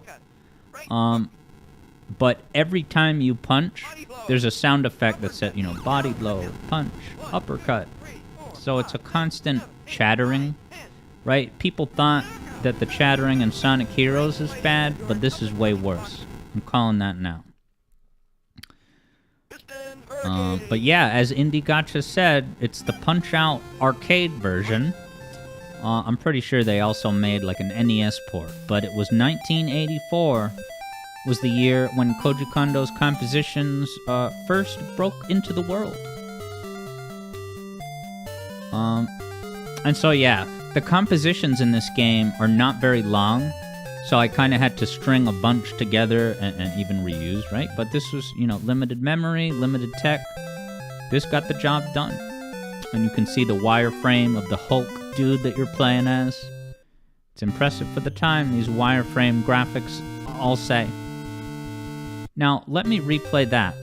Doesn't that sound exactly like Star Fox 6? Speaking of Star Fox, let me rewind. This. Not this. The next thing. It sounds just like Star Fox 64. Ready? This.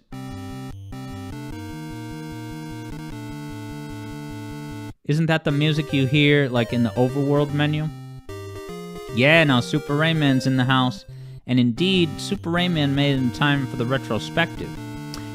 And what's curious about that is that Super Rayman 3 is actually the person who pitched this topic, because yes, you too can pitch a topic for one of these retrospectives. And you do that the same way you have a video game music request over on Twitch. You just have to earn enough channel points, and then you spend it at the mart. So yeah,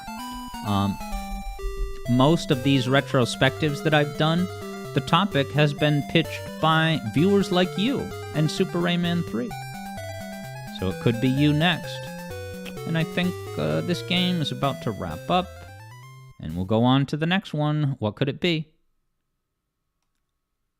Hey, you can't do a retrospective about He without at least touching on this game. This is called Super Mario Bros. Okay? Now, because it's such an obvious choice, I figured I'd pick, instead of the main overworld theme, I would do this lovely waltz swimming underwater. Now, I do touch upon this composition in the Dire Dire Docs video because I wanted to put the Dire music in context with, water levels throughout the series.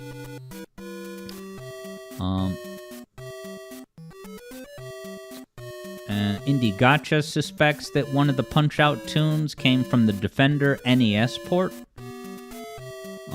They did a little bit of recycling there. Yeah, and Matt says that one option you have is to get a bunch of channel points and then gamble them away on the wagers. But Matt can't imagine anyone doing that, though. Wink, wink. Now, here's the Mario cadence. That end-of-level fanfare is itself a Mario cadence. Now, these NES, scary songs are so charming. They're such a short loop. But they get the job done. Alright, Blanket Baron is on it. Indie Gotcha agrees with me that this is such a classic. This is such a classic.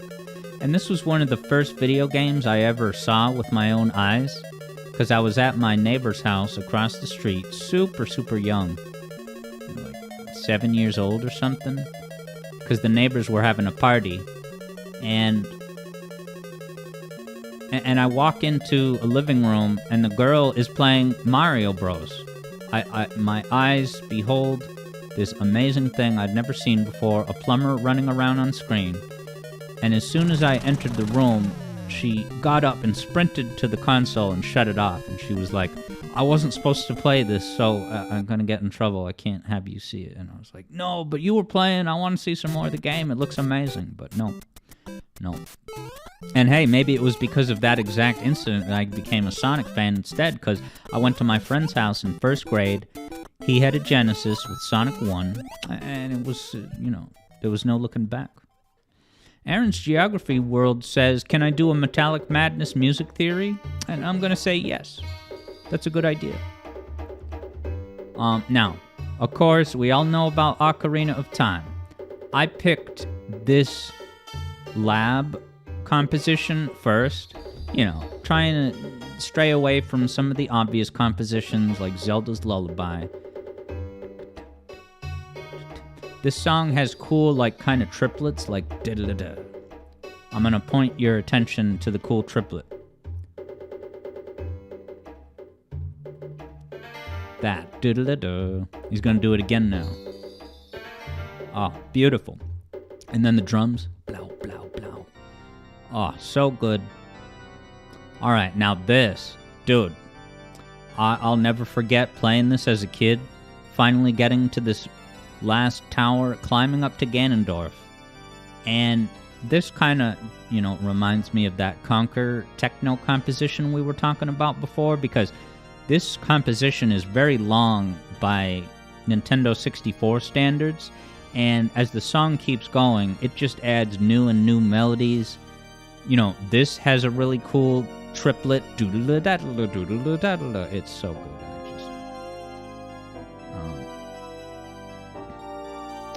Pixel Demon was curious about a Palm Tree Panic music theory. I think that's a good idea. I'll have to look into that.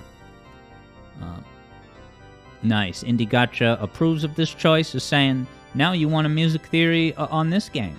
Well, I did do a little bit of this game. I touch upon Kakariko Village in the Kakariko Village / Windfall Island video, so there is at least some Alex Yard music theory content available for Ocarina of Time right now. Camu was vibing with Kondo's threatening ascending staircase music. And yeah, I think we're gonna take a peek at the big man himself in just a moment. Here he is.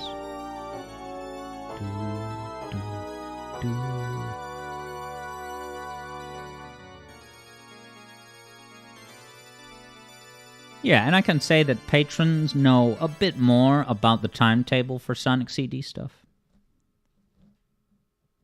97, you say? So the year of Austin Powers, that was the main event of that year in culture. Now, some people may be surprised that Koji Kondo was involved in Star Fox 64. The catch is that I don't think he did any level music, but he did do this amazing intro. This is iconic, right? The rhythm of this flows so well. It's so cinematic with the voiceover. The rhythm of it is perfect. So he did this main theme, and any anything in the soundtrack that's a variation of the main theme was also him. But there is at least one other song by Koji Kondo that you're going to hear. And probably everyone who's played the game knows about this. But it's possible that you did not find the secret screen and secret music. Cool. I'm glad to hear from Aaron's Geography that you're enjoying the videos and you're currently taking guitar classes, and they're really interesting. Very glad to hear that. I took guitar lessons and some piano lessons and drums, and they were all very helpful in different ways. Drums is great for rhythm. Mr. R says, I know you can hear music, you can feel the music, but can you see the music? I can't see the music, literally, but when I do listen to music, I can detect what a lot of the notes and chords are, so I can kind of sense where they are visually, spatially on the piano, and that helps me make more sense of it. Okay, so if you get to this title screen and then you just wait around, after a while, you can move the 64 around just to be silly. And then this alternate music kicks in. This alternate's like, wait, am I allowed to see this? Am I supposed to be privy to this goings-on? I can just make all these animals look back and forth like they're a little kitten chasing a piece of string? How undignified. Let me continue doing it for a half hour. JJ would love a drum kit, and so would I. I had one growing up. Doesn't fit in my current apartment, and I got neighbors. Alright. Oh, what a game this is. I'm not saying this game is underrated or anything, but it's a darn good game. Very well crafted. It's crafted a lot better than Yoshi's Crafted World, I'll tell you that right now. Doo-doo.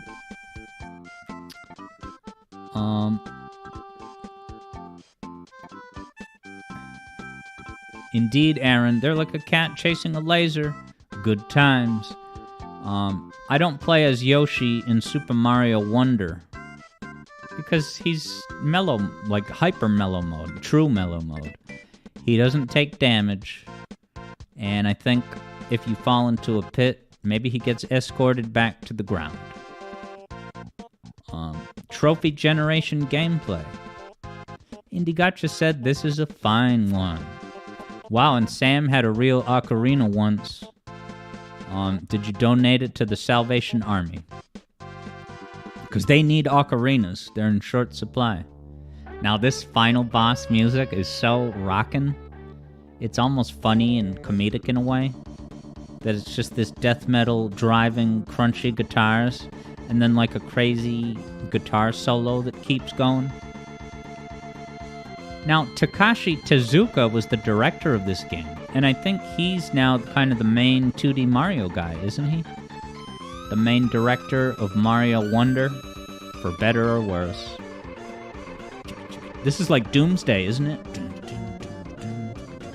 There's got to be like 10 different epic, heavy metal remixes of this, because just listen to it. True spectacle, and I like how Bowser has like some kind of bun in his hair. Ponytail, man bun, tortoise bun, Koopa bun.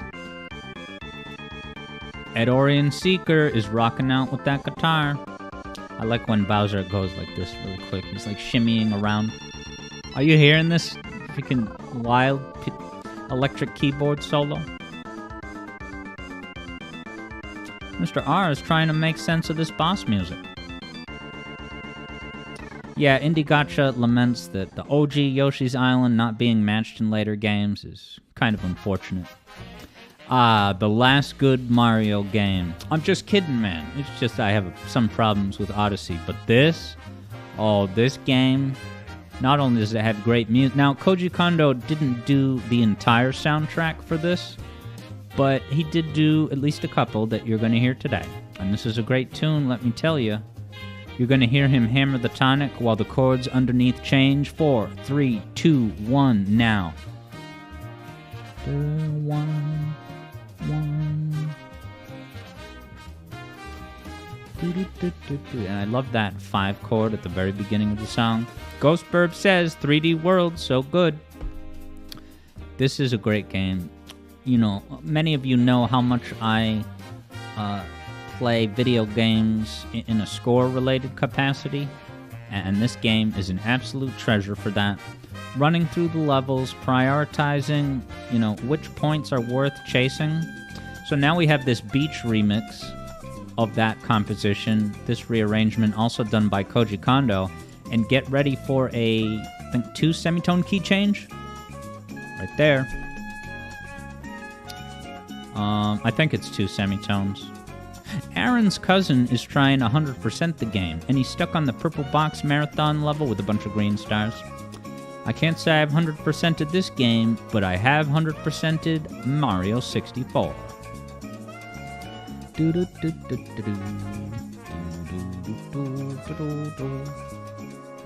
Indie Gacha is just about ready to listen to this soundtrack again.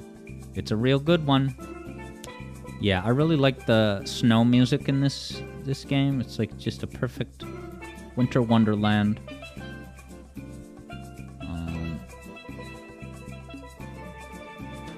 Dude, that steel drum. Direct from Koji Kondo's heart to us.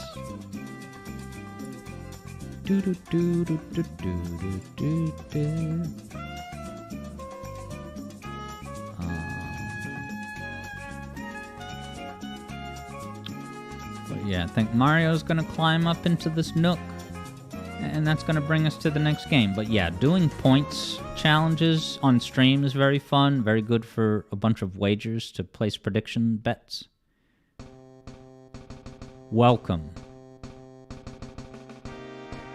to the top-down glory of Shigeru Miyamoto's own Pilot Wings. I can't recall if this was a launch title or not. Pilot Wings games tend to be launch titles, don't they? But yeah. So this is Koji Kondo's only composition for the game. But it's the helicopter theme, and it's a prominent one. Yeah, Edarain Seeker is deploying that steel drum over on the beach. Super Rayman's thought on the matter is that Mario Odyssey is the true successor to Mario 64. Change your mind. I say it's Sunshine because of the hub world, the meaningful participation in actual environments, instead of just, you know, Mario Galaxy more often has more of an obstacle course. Uh-oh, rate of descent too great, don't crash. There you go. Mr. R has seen this game. Nice. Ultra Gameplays is looking to 100% more Mario games. Oh, but you've been playing a lot of Sonic games recently. 2D? 3D? Roguelike? Alright, Silver Pilot's Wings? Sign me up.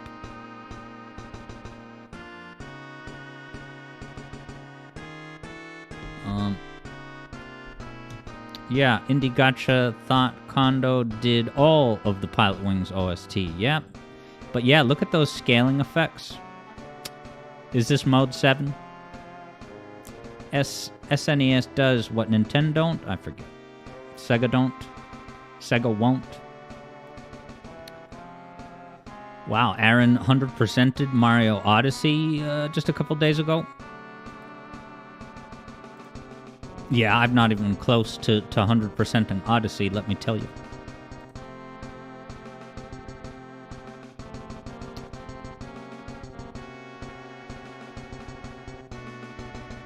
I don't know if that's a key change, but some kind of modulation, probably.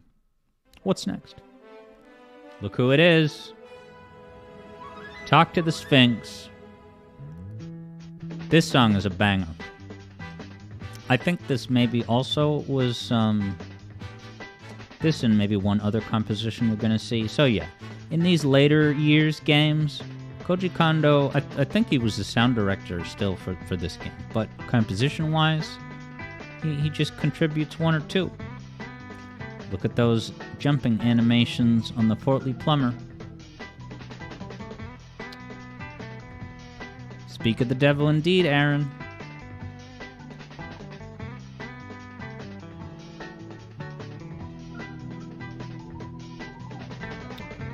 Dude, this is Sam's favorite song from the whole darn game. Indie Gotcha says Odyssey needs some polishing in your opinion. It's like a Galaxy 2 equivalent sequel to reach its true potential. But Indie Gotcha is vibing with this theme. Yeah, now Cobalt Star makes a good point. Looks like Planet Wisp. JJ is picking up on that too. Yeah, and this came out years after Sonic Colors, so we're on to you, Nintendo. Alright, this one also has the purple goop. And that, one-hit death purple goop is also in Mario Wonder, isn't it? I don't like that at all. That's just a lazy, random trope to become a staple. Don't fall in the scary purple goop. Cobalt Star is amazed at JJ's eagle eye. Good minds think like Cobalt Star and JJ.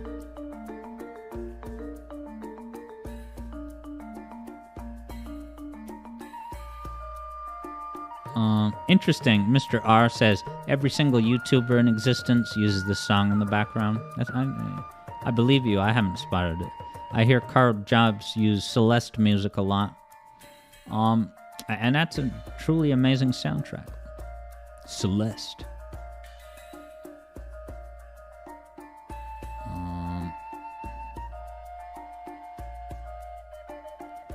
And then Tater Thought says he does such a calm, lengthy playthrough with any game he picks. Who's this now?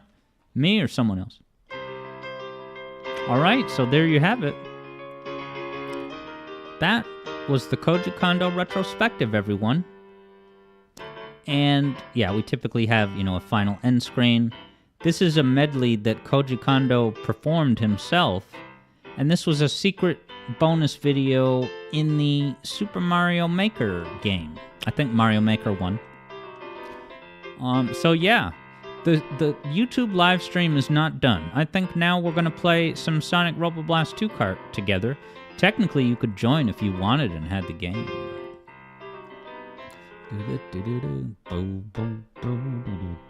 So yeah, I'll go ahead and open up the game. Get ready for that.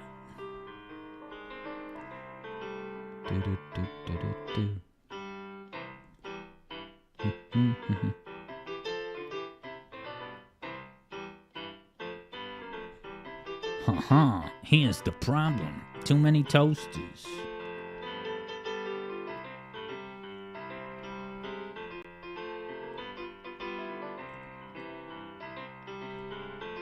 Get my cart window active.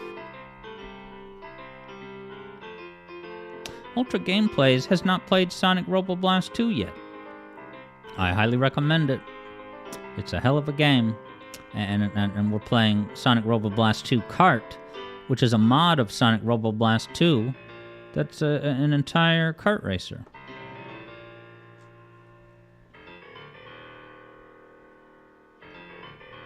Alright, so let's head over to the game, everyone.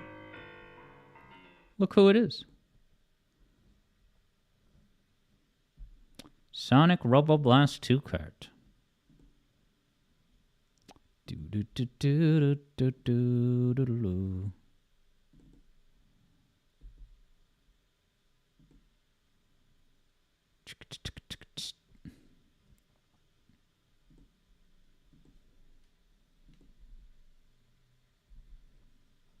Boom, boom, boom.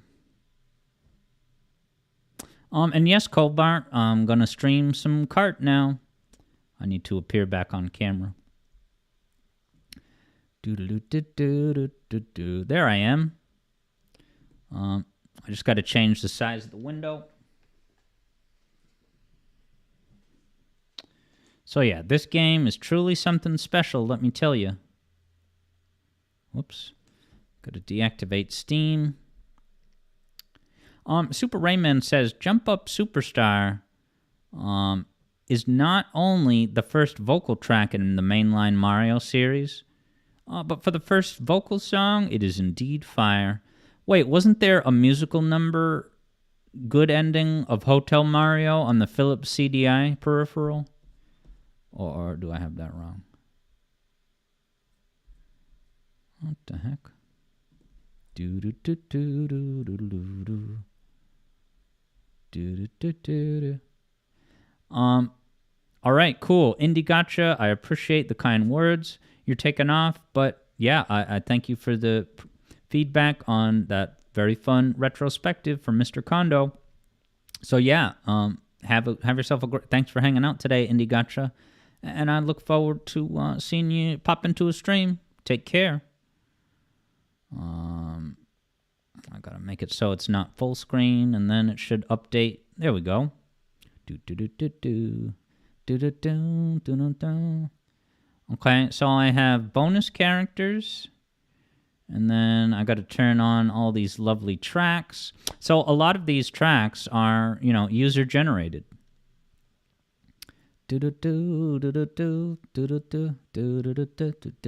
This song is from something? Sam is taking off. See you later, dog. Did someone tell me this song is actually from some other game?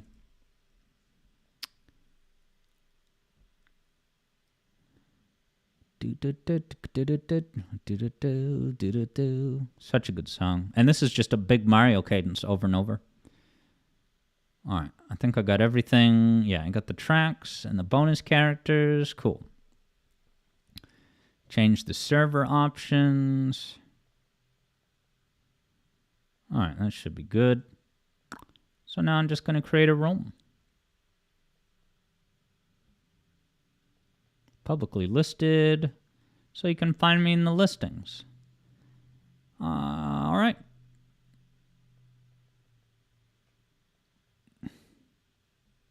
All right, the hatches are open.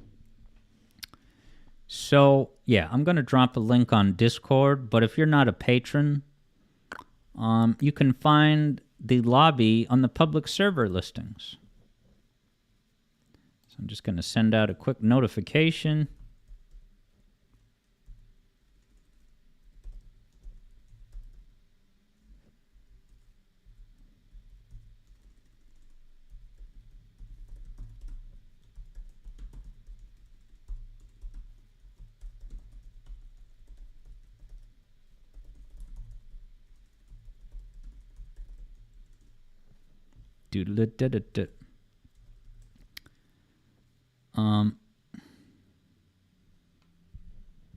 All right, man. Super Rayman, have yourself a good one. You're right about Hotel Mario. Take care. So yeah, what you are witnessing, if you've seen this, not seen this before, this is the glorious physics engine of Sonic Roboblast 2 Kart. Okay, we got multiple paths. A whole bunch of items. A lot of item overlap with like classic Mario items, but I like the way that this game does things a lot better.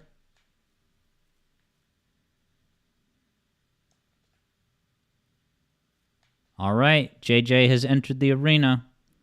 Let's go head to head. New challenger. Aaron wonders what I think of Pokemon games in terms of music. Yeah, the thing is, I haven't played any Pokemon games after Pokemon Red. But I can definitely say that Pokemon Red and Blue version is absolutely amazing. Perfect for the format. Very nostalgic. And it also has like some scary songs with very deliberate test your patience dissonance. Like, what is it? Violet City? Is that the scary one? Doo-doo-doo, doo-doo-doo, doo-doo-doo.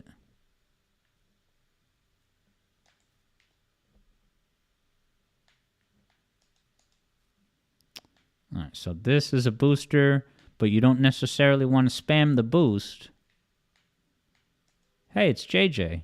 When did you get ahead of me? Let's change that. Here I come. Oh boy.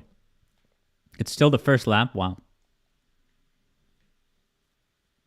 Do, do, do, do, do.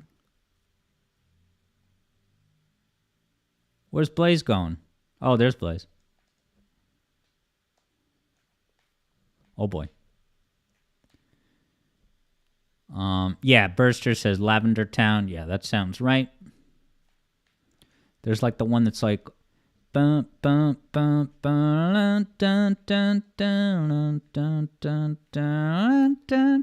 Yeah, dude. So creepy. That's just a creepypasta waiting to happen. Oh, JJ almost got me with that spike ball.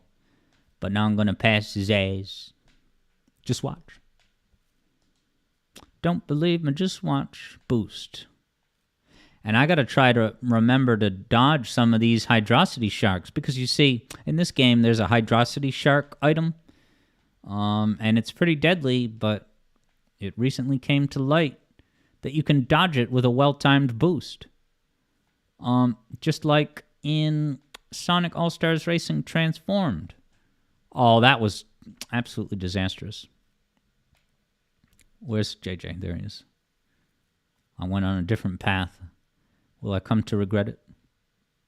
Is this path quicker? But never mind. Oh, he hit a banana. Watch me, nah. Oh, watch me, nah. Look out for bananas.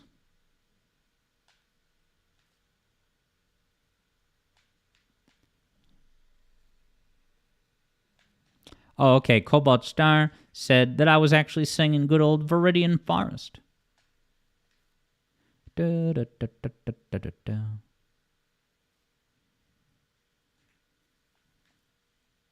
JJ's probably hot on my heat. Oh, no. That was disastrous banana placement, question mark. Was that a banana? I didn't even see it until it was too late. Damn. JJ got me. Oh my good God, I am so terribly sorry that you're not getting game audio. I wish someone had spoken up sooner. I'm very sorry about that. Here I've been singing to this music like a fool. Let's get some game audio in there, huh? Now this is this the F-Zero end of race music? Wow, 3 amazing choices. I'll just pick whatever JJ picks. No pressure, JJ. We got 2 Sonic Advance levels, and then Metropolis from Sonic 2. Ice Paradise it is.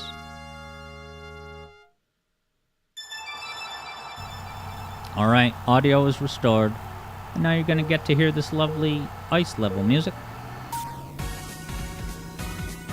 Dun, dun, dun, dun.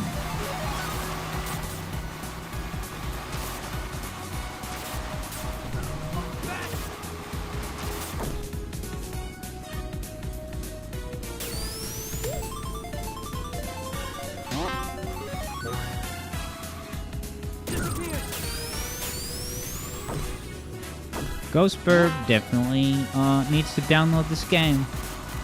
It's a real good time, and it's the kind of game where you can play it many, many times. You can have fun right off the bat, but there's lots of cool strategies and techniques that you can pick up along the way to improve your racing.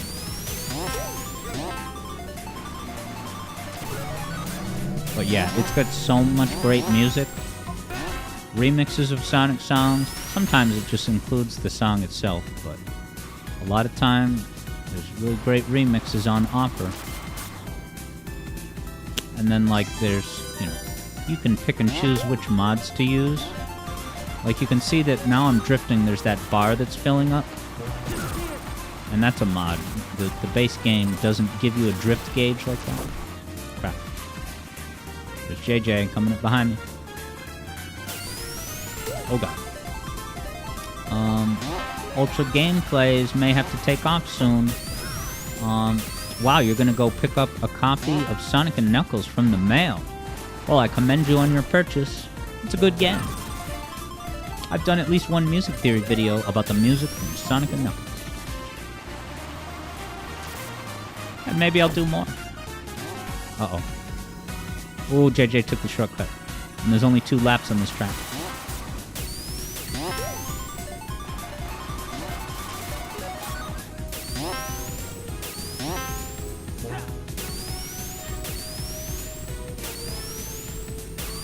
Alright, boost for the win. Had to do it, JJ. It's the rules of the game.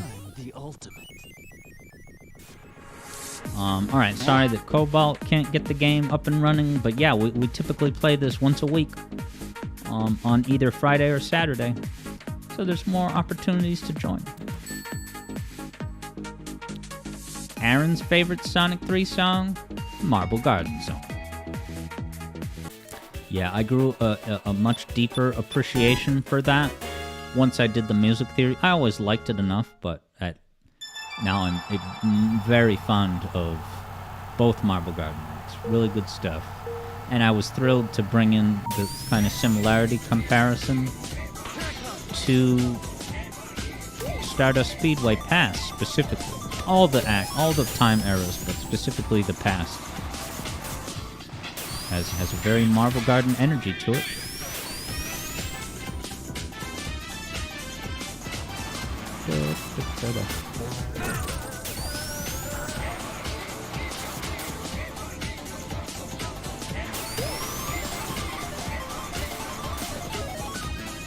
Avoid the lasers.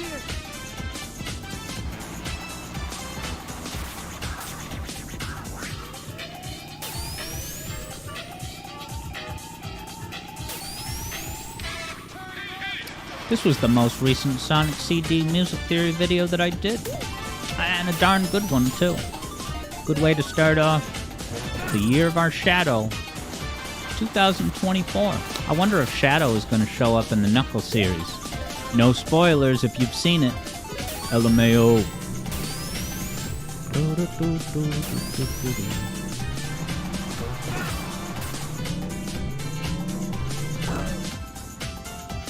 Ultra Gameplay's favorite Sonic 3 and Knuckles song is, of course, Flying Battery.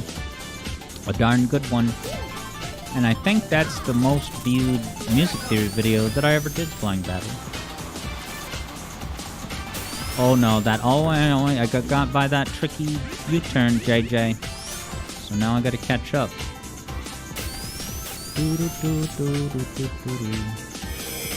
Watch out for the badniks. Now they're actual badniks, not Mario badniks. Look into the stars, oh yeah.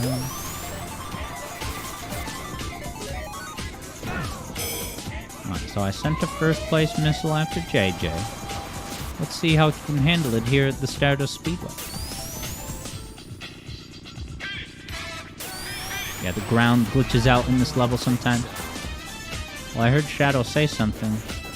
Did I get JJ? No, I'm too far behind, right? Oh no, I'm in first? When did that happen? Gotta maintain. Oh, he's way behind me. What the hell happened? You fall off the side and I didn't even notice?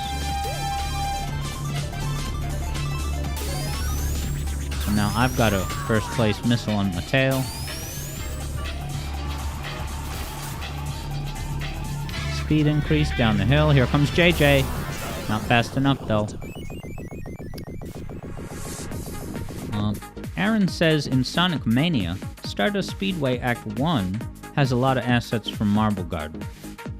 Like the spinning spike balls and the CDs that make the ground rise. Yeah, and I think there's one other example. There's the CDs, the spinning spike balls, and the pulleys, where you grab the, and it's like a rope that pulls you up.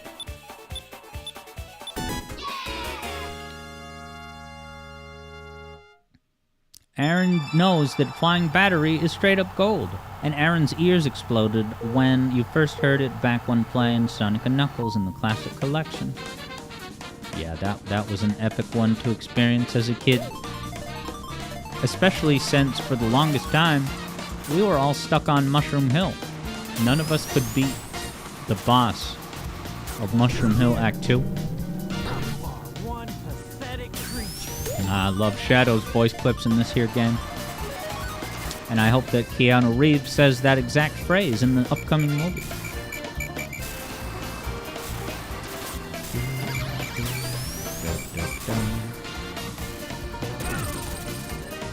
If it's not Keanu Reeves, I want my money back. What money? The money I spent on Sonic Frontiers. That would be appropriate compensation.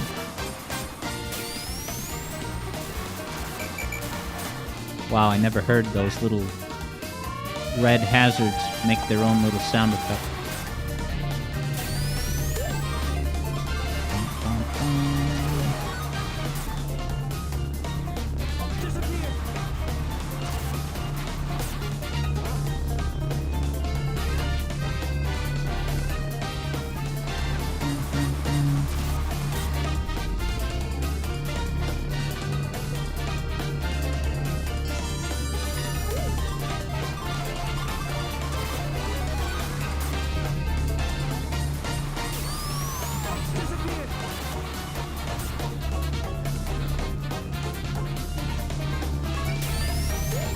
Interesting. Aaron got stuck in hydrosity when you were younger?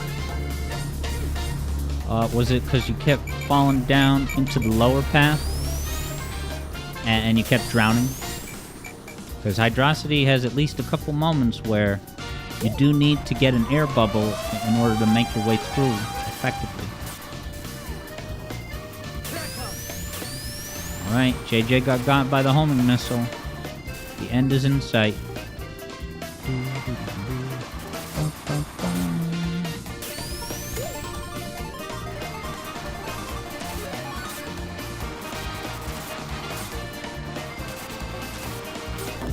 Oh, so close. Come on, come on, come on. Is that a boost pad or a slowdown pad? I'm right behind JJ. Can I use my top speed to get past him? Damn it. Well done, JJ. I shouldn't have fallen off that edge corner.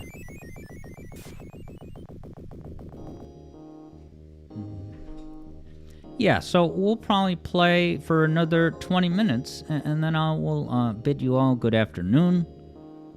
I gotta go to work today.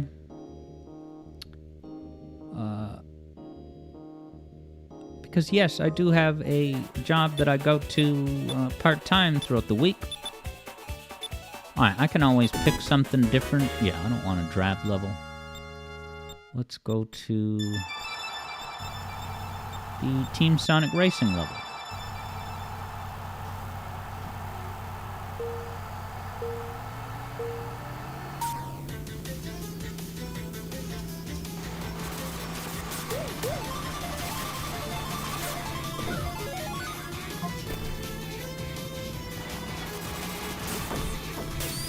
Ghost Burb knows what's up. Work indeed. It sneaks up on us all.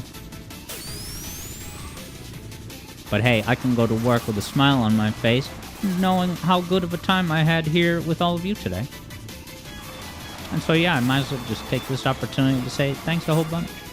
I love making music theory videos, love doing streams. It's very valuable and important to me personally, and it really just fills me with lots of motivation and, you know, keep my eye on the prize. Keep coming up with these videos that you enjoy. And give you something to look out for the next time you play the game. You watch a music theory video, and now you have something new to experience when you, again, play these games that you know, you're so familiar with and have fond memories of throughout the years. Yeah, and Aaron knows that Sandopolis is also a goated track. Falls off edge. Oops. Interesting. Ghost of Burb works overnights. And so because of that, this is like your evening, even though you're Eastern. Yeah, I've never worked overnights. And there's part of me that has always... I keep falling off edges, man. It's worth it to look at chat, though. Yeah, I never worked overnights. I'm sure it has its own unique energy.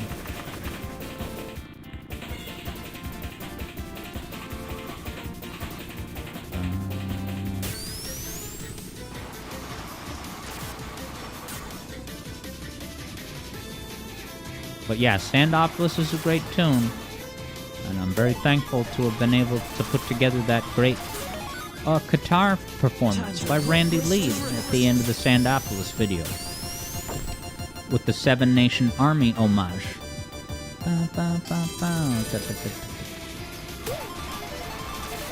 You know, you can go through some of that dirt. Time to put this to rest.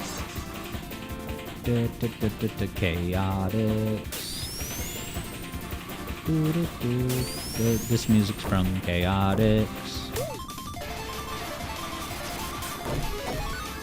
Time to put this to rest. Yeah, Ghostbird, you said you have to, and you can't go back to normal hours because you have a hard time talking to people outside of one stream. Yeah, can totally understand that. But I'm also glad that you're able to find your groove while streaming. Now, what do you stream, Ghostbird?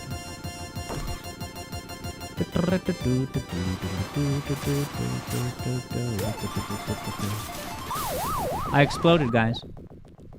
It's because I lost.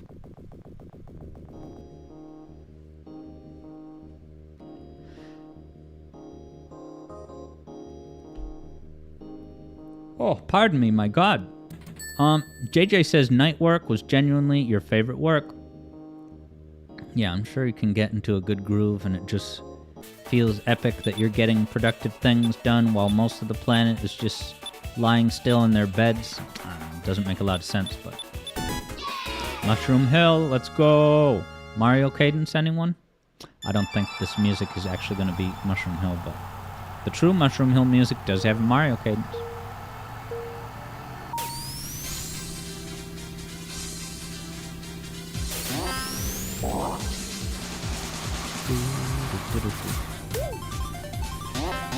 Forgot to look at what this music was from. Oh boy. Pig bombs from Scrap Brain. You get those chickens from Mushroom Hill with their wind gimmicks.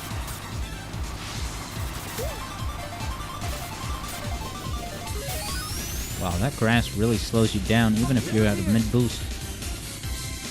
Alright, Ultra Gameplays may start soon, and we're only going to be playing for another 15 minutes, but if you can get in time, you are more than welcome to join.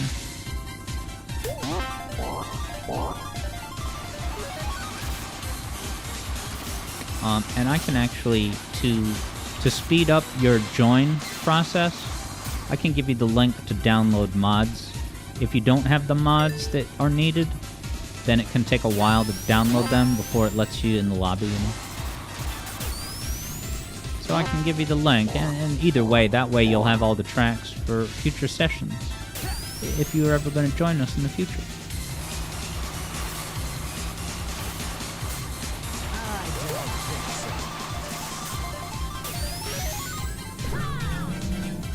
Disappear! You are one pathetic creature.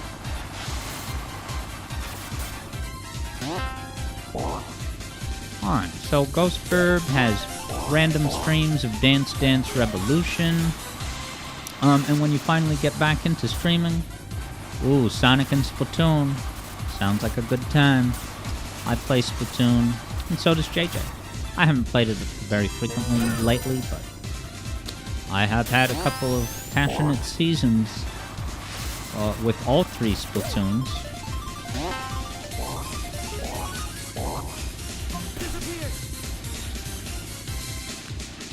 Splatoon also has incredible... It's funny, Splatoon's two-player music is some of the greatest compositions I've ever heard in my entire life. But the one-player tracks, a lot of them are very... just kind of grating. Like Kid, Goofy, just awful instruments. I don't even know how to explain it. It's not something that I would show to a pal to get them into Splatoon. No, I would direct their attention to the two-player tunes. I don't think so. Oh, I did that last turn perfectly. Not gonna lie. Wow. Aaron's Geography World says YouTube shorts are crazy. You made one about an island called Socotra, and it racked up 65k views. Yeah, I've definitely been wanting to do YouTube shorts at some point, especially now that your YouTube shorts don't like clutter up your YouTube page. They used to include all the shorts just along with your regular videos, but now that those are separated, I would love to do like little, almost like DVD bonus features. You know, like you get the DVD creator commentary on an episode of Family Guy. I could change the level. I'm not in love with the F-Zero, unless JJ picked this. If you picked this, JJ, I'm sorry, but this Splash Hill remix medley is pretty amazing. Alright, Ghost Burb is going to download this game, Sonic Roblox 2 cart, by the end of today. Hell yeah.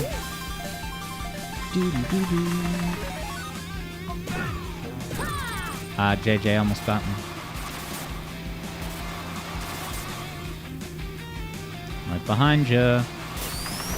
Wow, I never noticed that those items flowed down the waterfall like that. How immersive.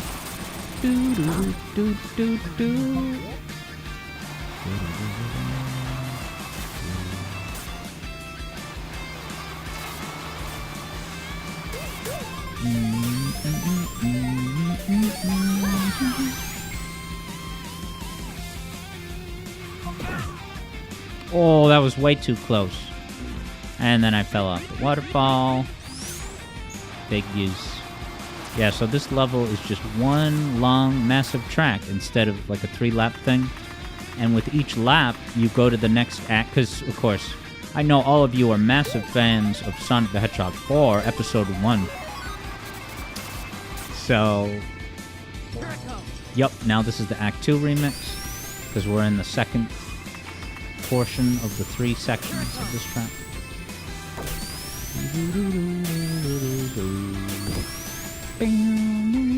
That classic twangy guitar. So damn good.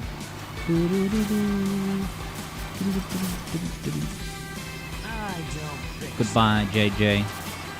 Just try and catch up.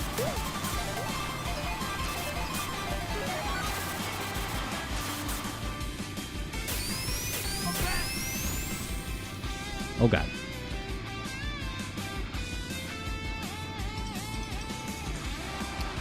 Aaron wonders if I have a pet. I don't have a pet. I did have 2 great cats growing up, and one of the cats' names was Jinjo.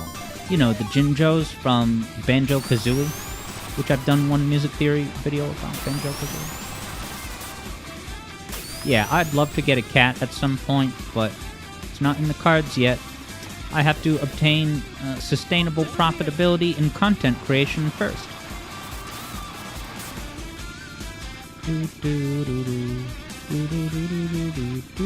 Yeah, Democracy Enjoyer says that Sonic 4... yeah, and I'm sorry I missed your question before. You had asked which Sonic track do I hate the most. I would have to think. There might be some that I dislike, but... yeah, as far as Sonic 4's music being overhated, it's the unique problem of Jun Sonoy, where... like, you even take a song like Bridge Island from Sonic Superstars. As a composition, it's not bad at all. It's pretty solid.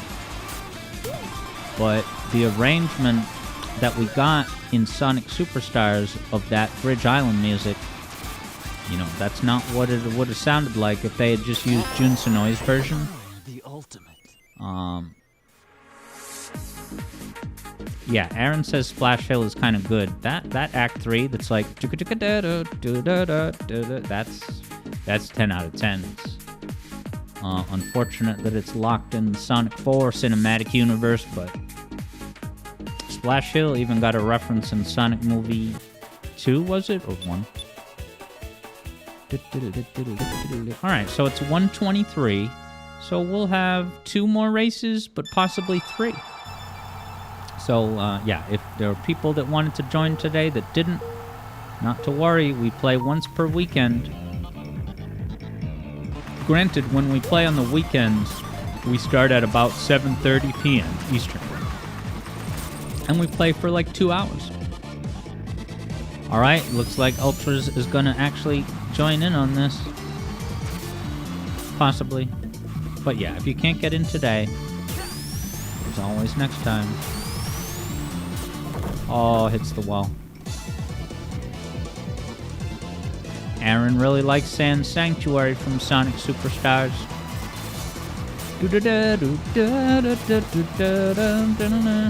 Will I dance with you all night? It sounds like an Enrique Iglesias song. I can be your hero, baby. Wash the sand off of your face. Deer Mink X is vibing with the Sky Temple music from Sonic Superstars.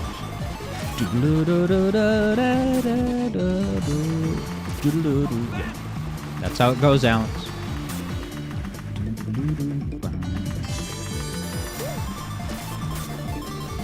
So yeah, it can take a bit to find your way with this game, with the hang, but once you cross that bridge of getting the hang of drifting, this is a powerful game. Amazing physics and things that you can do, chaining drifts and whatnot, and avoiding these first place homing missiles to the best of your ability. Damn it. Democracy Enjoyer enjoys Democracy and also Speed Jungle Act 2. Yet, that's the one that had the, not a Chrome Gadget Easter egg, but it did a very similar thing to Chrome Gadget's chord sequences for a similar reason. Close quarters claustrophobia. Disappear!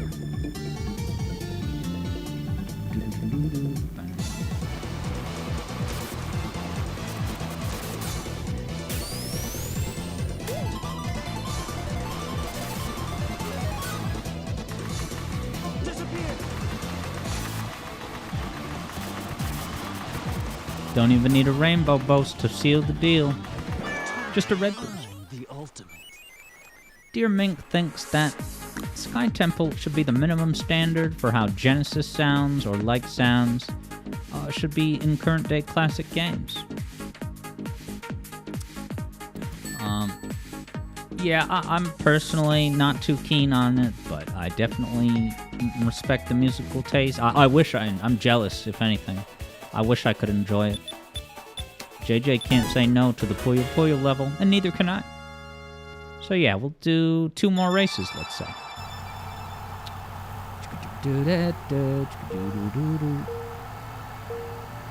There's so many different creatures in that audience at the starting line. Haha, I bumped JJ out of the way. So now I just need to maintain this lead for the whole rest of the race.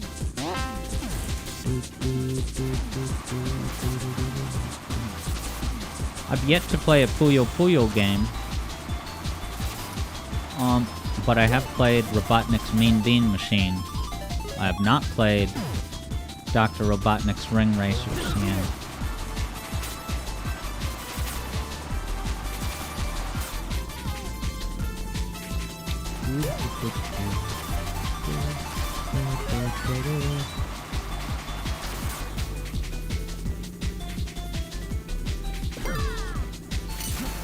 Alright, Ultra Gameplays is maybe, just maybe, gonna get in on the last race after this one. So yeah, I say, dive into the game, do your best. I don't often play this game, I don't just join random lobbies and play. And part of the reason is because, by and large, a lot of the lobbies that are just publicly listed, they require tons of mods. So that gives you a download requirement, and then also it's got all these extra bells and whistles. I like to keep it pretty simple with mods. It's just pretty much the boost gauge, so you can see now I have a rainbow boost. This is the biggest boost. It's still going, even after I bumped into that thing.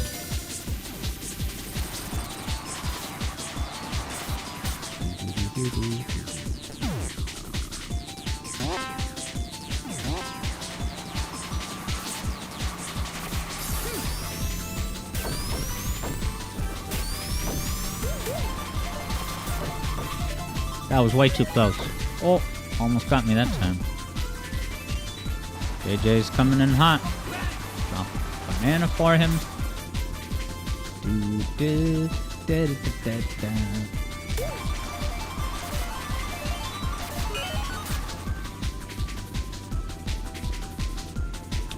This one's mine. The ultimate.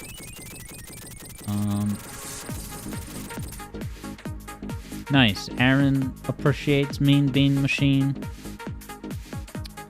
Dear Mint gave Mean Bean Machine a shot on one of those 1 in 100 Genesis handheld mini things. Yeah, I think we rented it, and my young mind just couldn't wrap my head around it. Alright, last race. This is your only chance. JJ picks Metallic Madness, and I will oblige.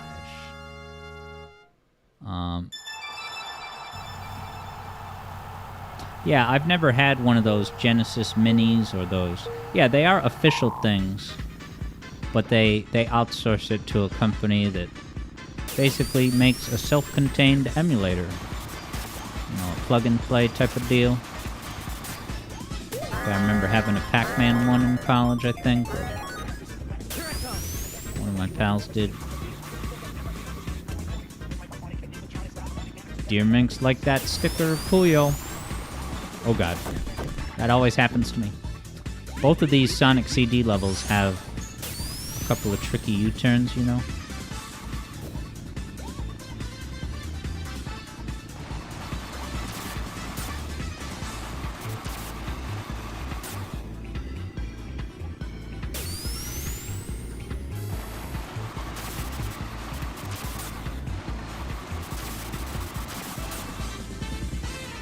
Oh god. Looking at chat. Perilous. Oh god, spikes.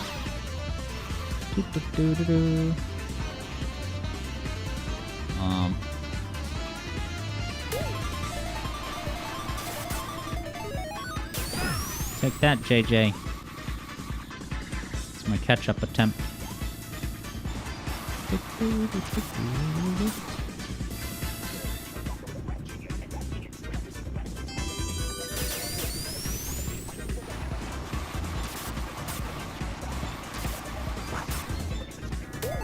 Alright. It's unfortunate that this is our last race. But Sonic, I would love to race with you someday. Cha!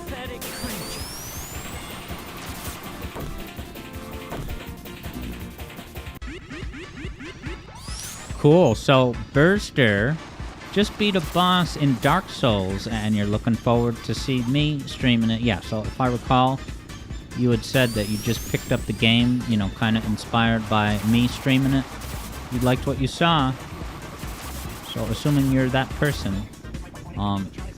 geez, so that means you're plowing through the game pretty fast. If you've already gotten past, you've gotten to a boss that I haven't yet. And hey, what's up, J7 Music? We are just a couple minutes from signing off, but I'm glad you got to pop in and say hello.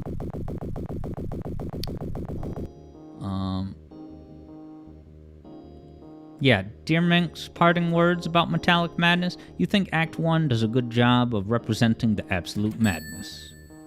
And then Act 2 gets more serious.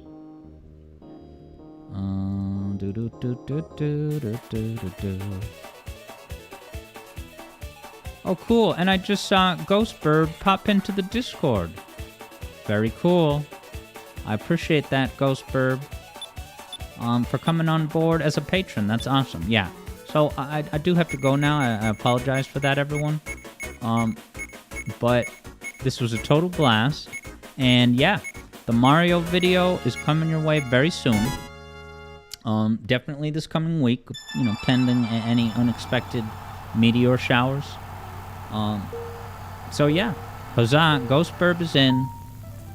Maybe we'll get some card in with Ghostburb at some point. And thank you, Cobalt Star, for the good racing commendations. Thank you to JJ for hopping on the racetrack here. And then JJ says, I have access to Puyo Puyo Tetris. Oh, is that a Switch game that you have? So yeah, Aaron, thanks a bunch for hanging out. Dear Mink X is curious what's on the Discord. The Discord is just our informal place where we can, you know, keep in touch, share Sonic-related tidbits, and also music theory observations. We also have a soundtrack of the week that we pick one soundtrack to take a listen to each week and discuss here and there. But yes, you're very welcome, Ghost of Burb, for the stream and the retrospective and the news. What a big day it was. So excited to share this stuff with you. And good stuff on the horizon. Mario 64 music theory video coming soon. and Unleashed in about 30 days. So, thank you one last time, everyone that's been hanging out. Maybe you can get in on some Roboblast 2 kart races with us. But Eblo is right. No more racers. Win the race with ease. So yeah, I hope you have a great rest of your Saturday. I'm going to take off now. But yeah, I can't wait to share with you the great stuff that's coming your way real soon. So yeah, this is Alex Yard signing off. Take care. And yeah, drifting is everything. When you drift, everything else starts to click into place. Goodbye.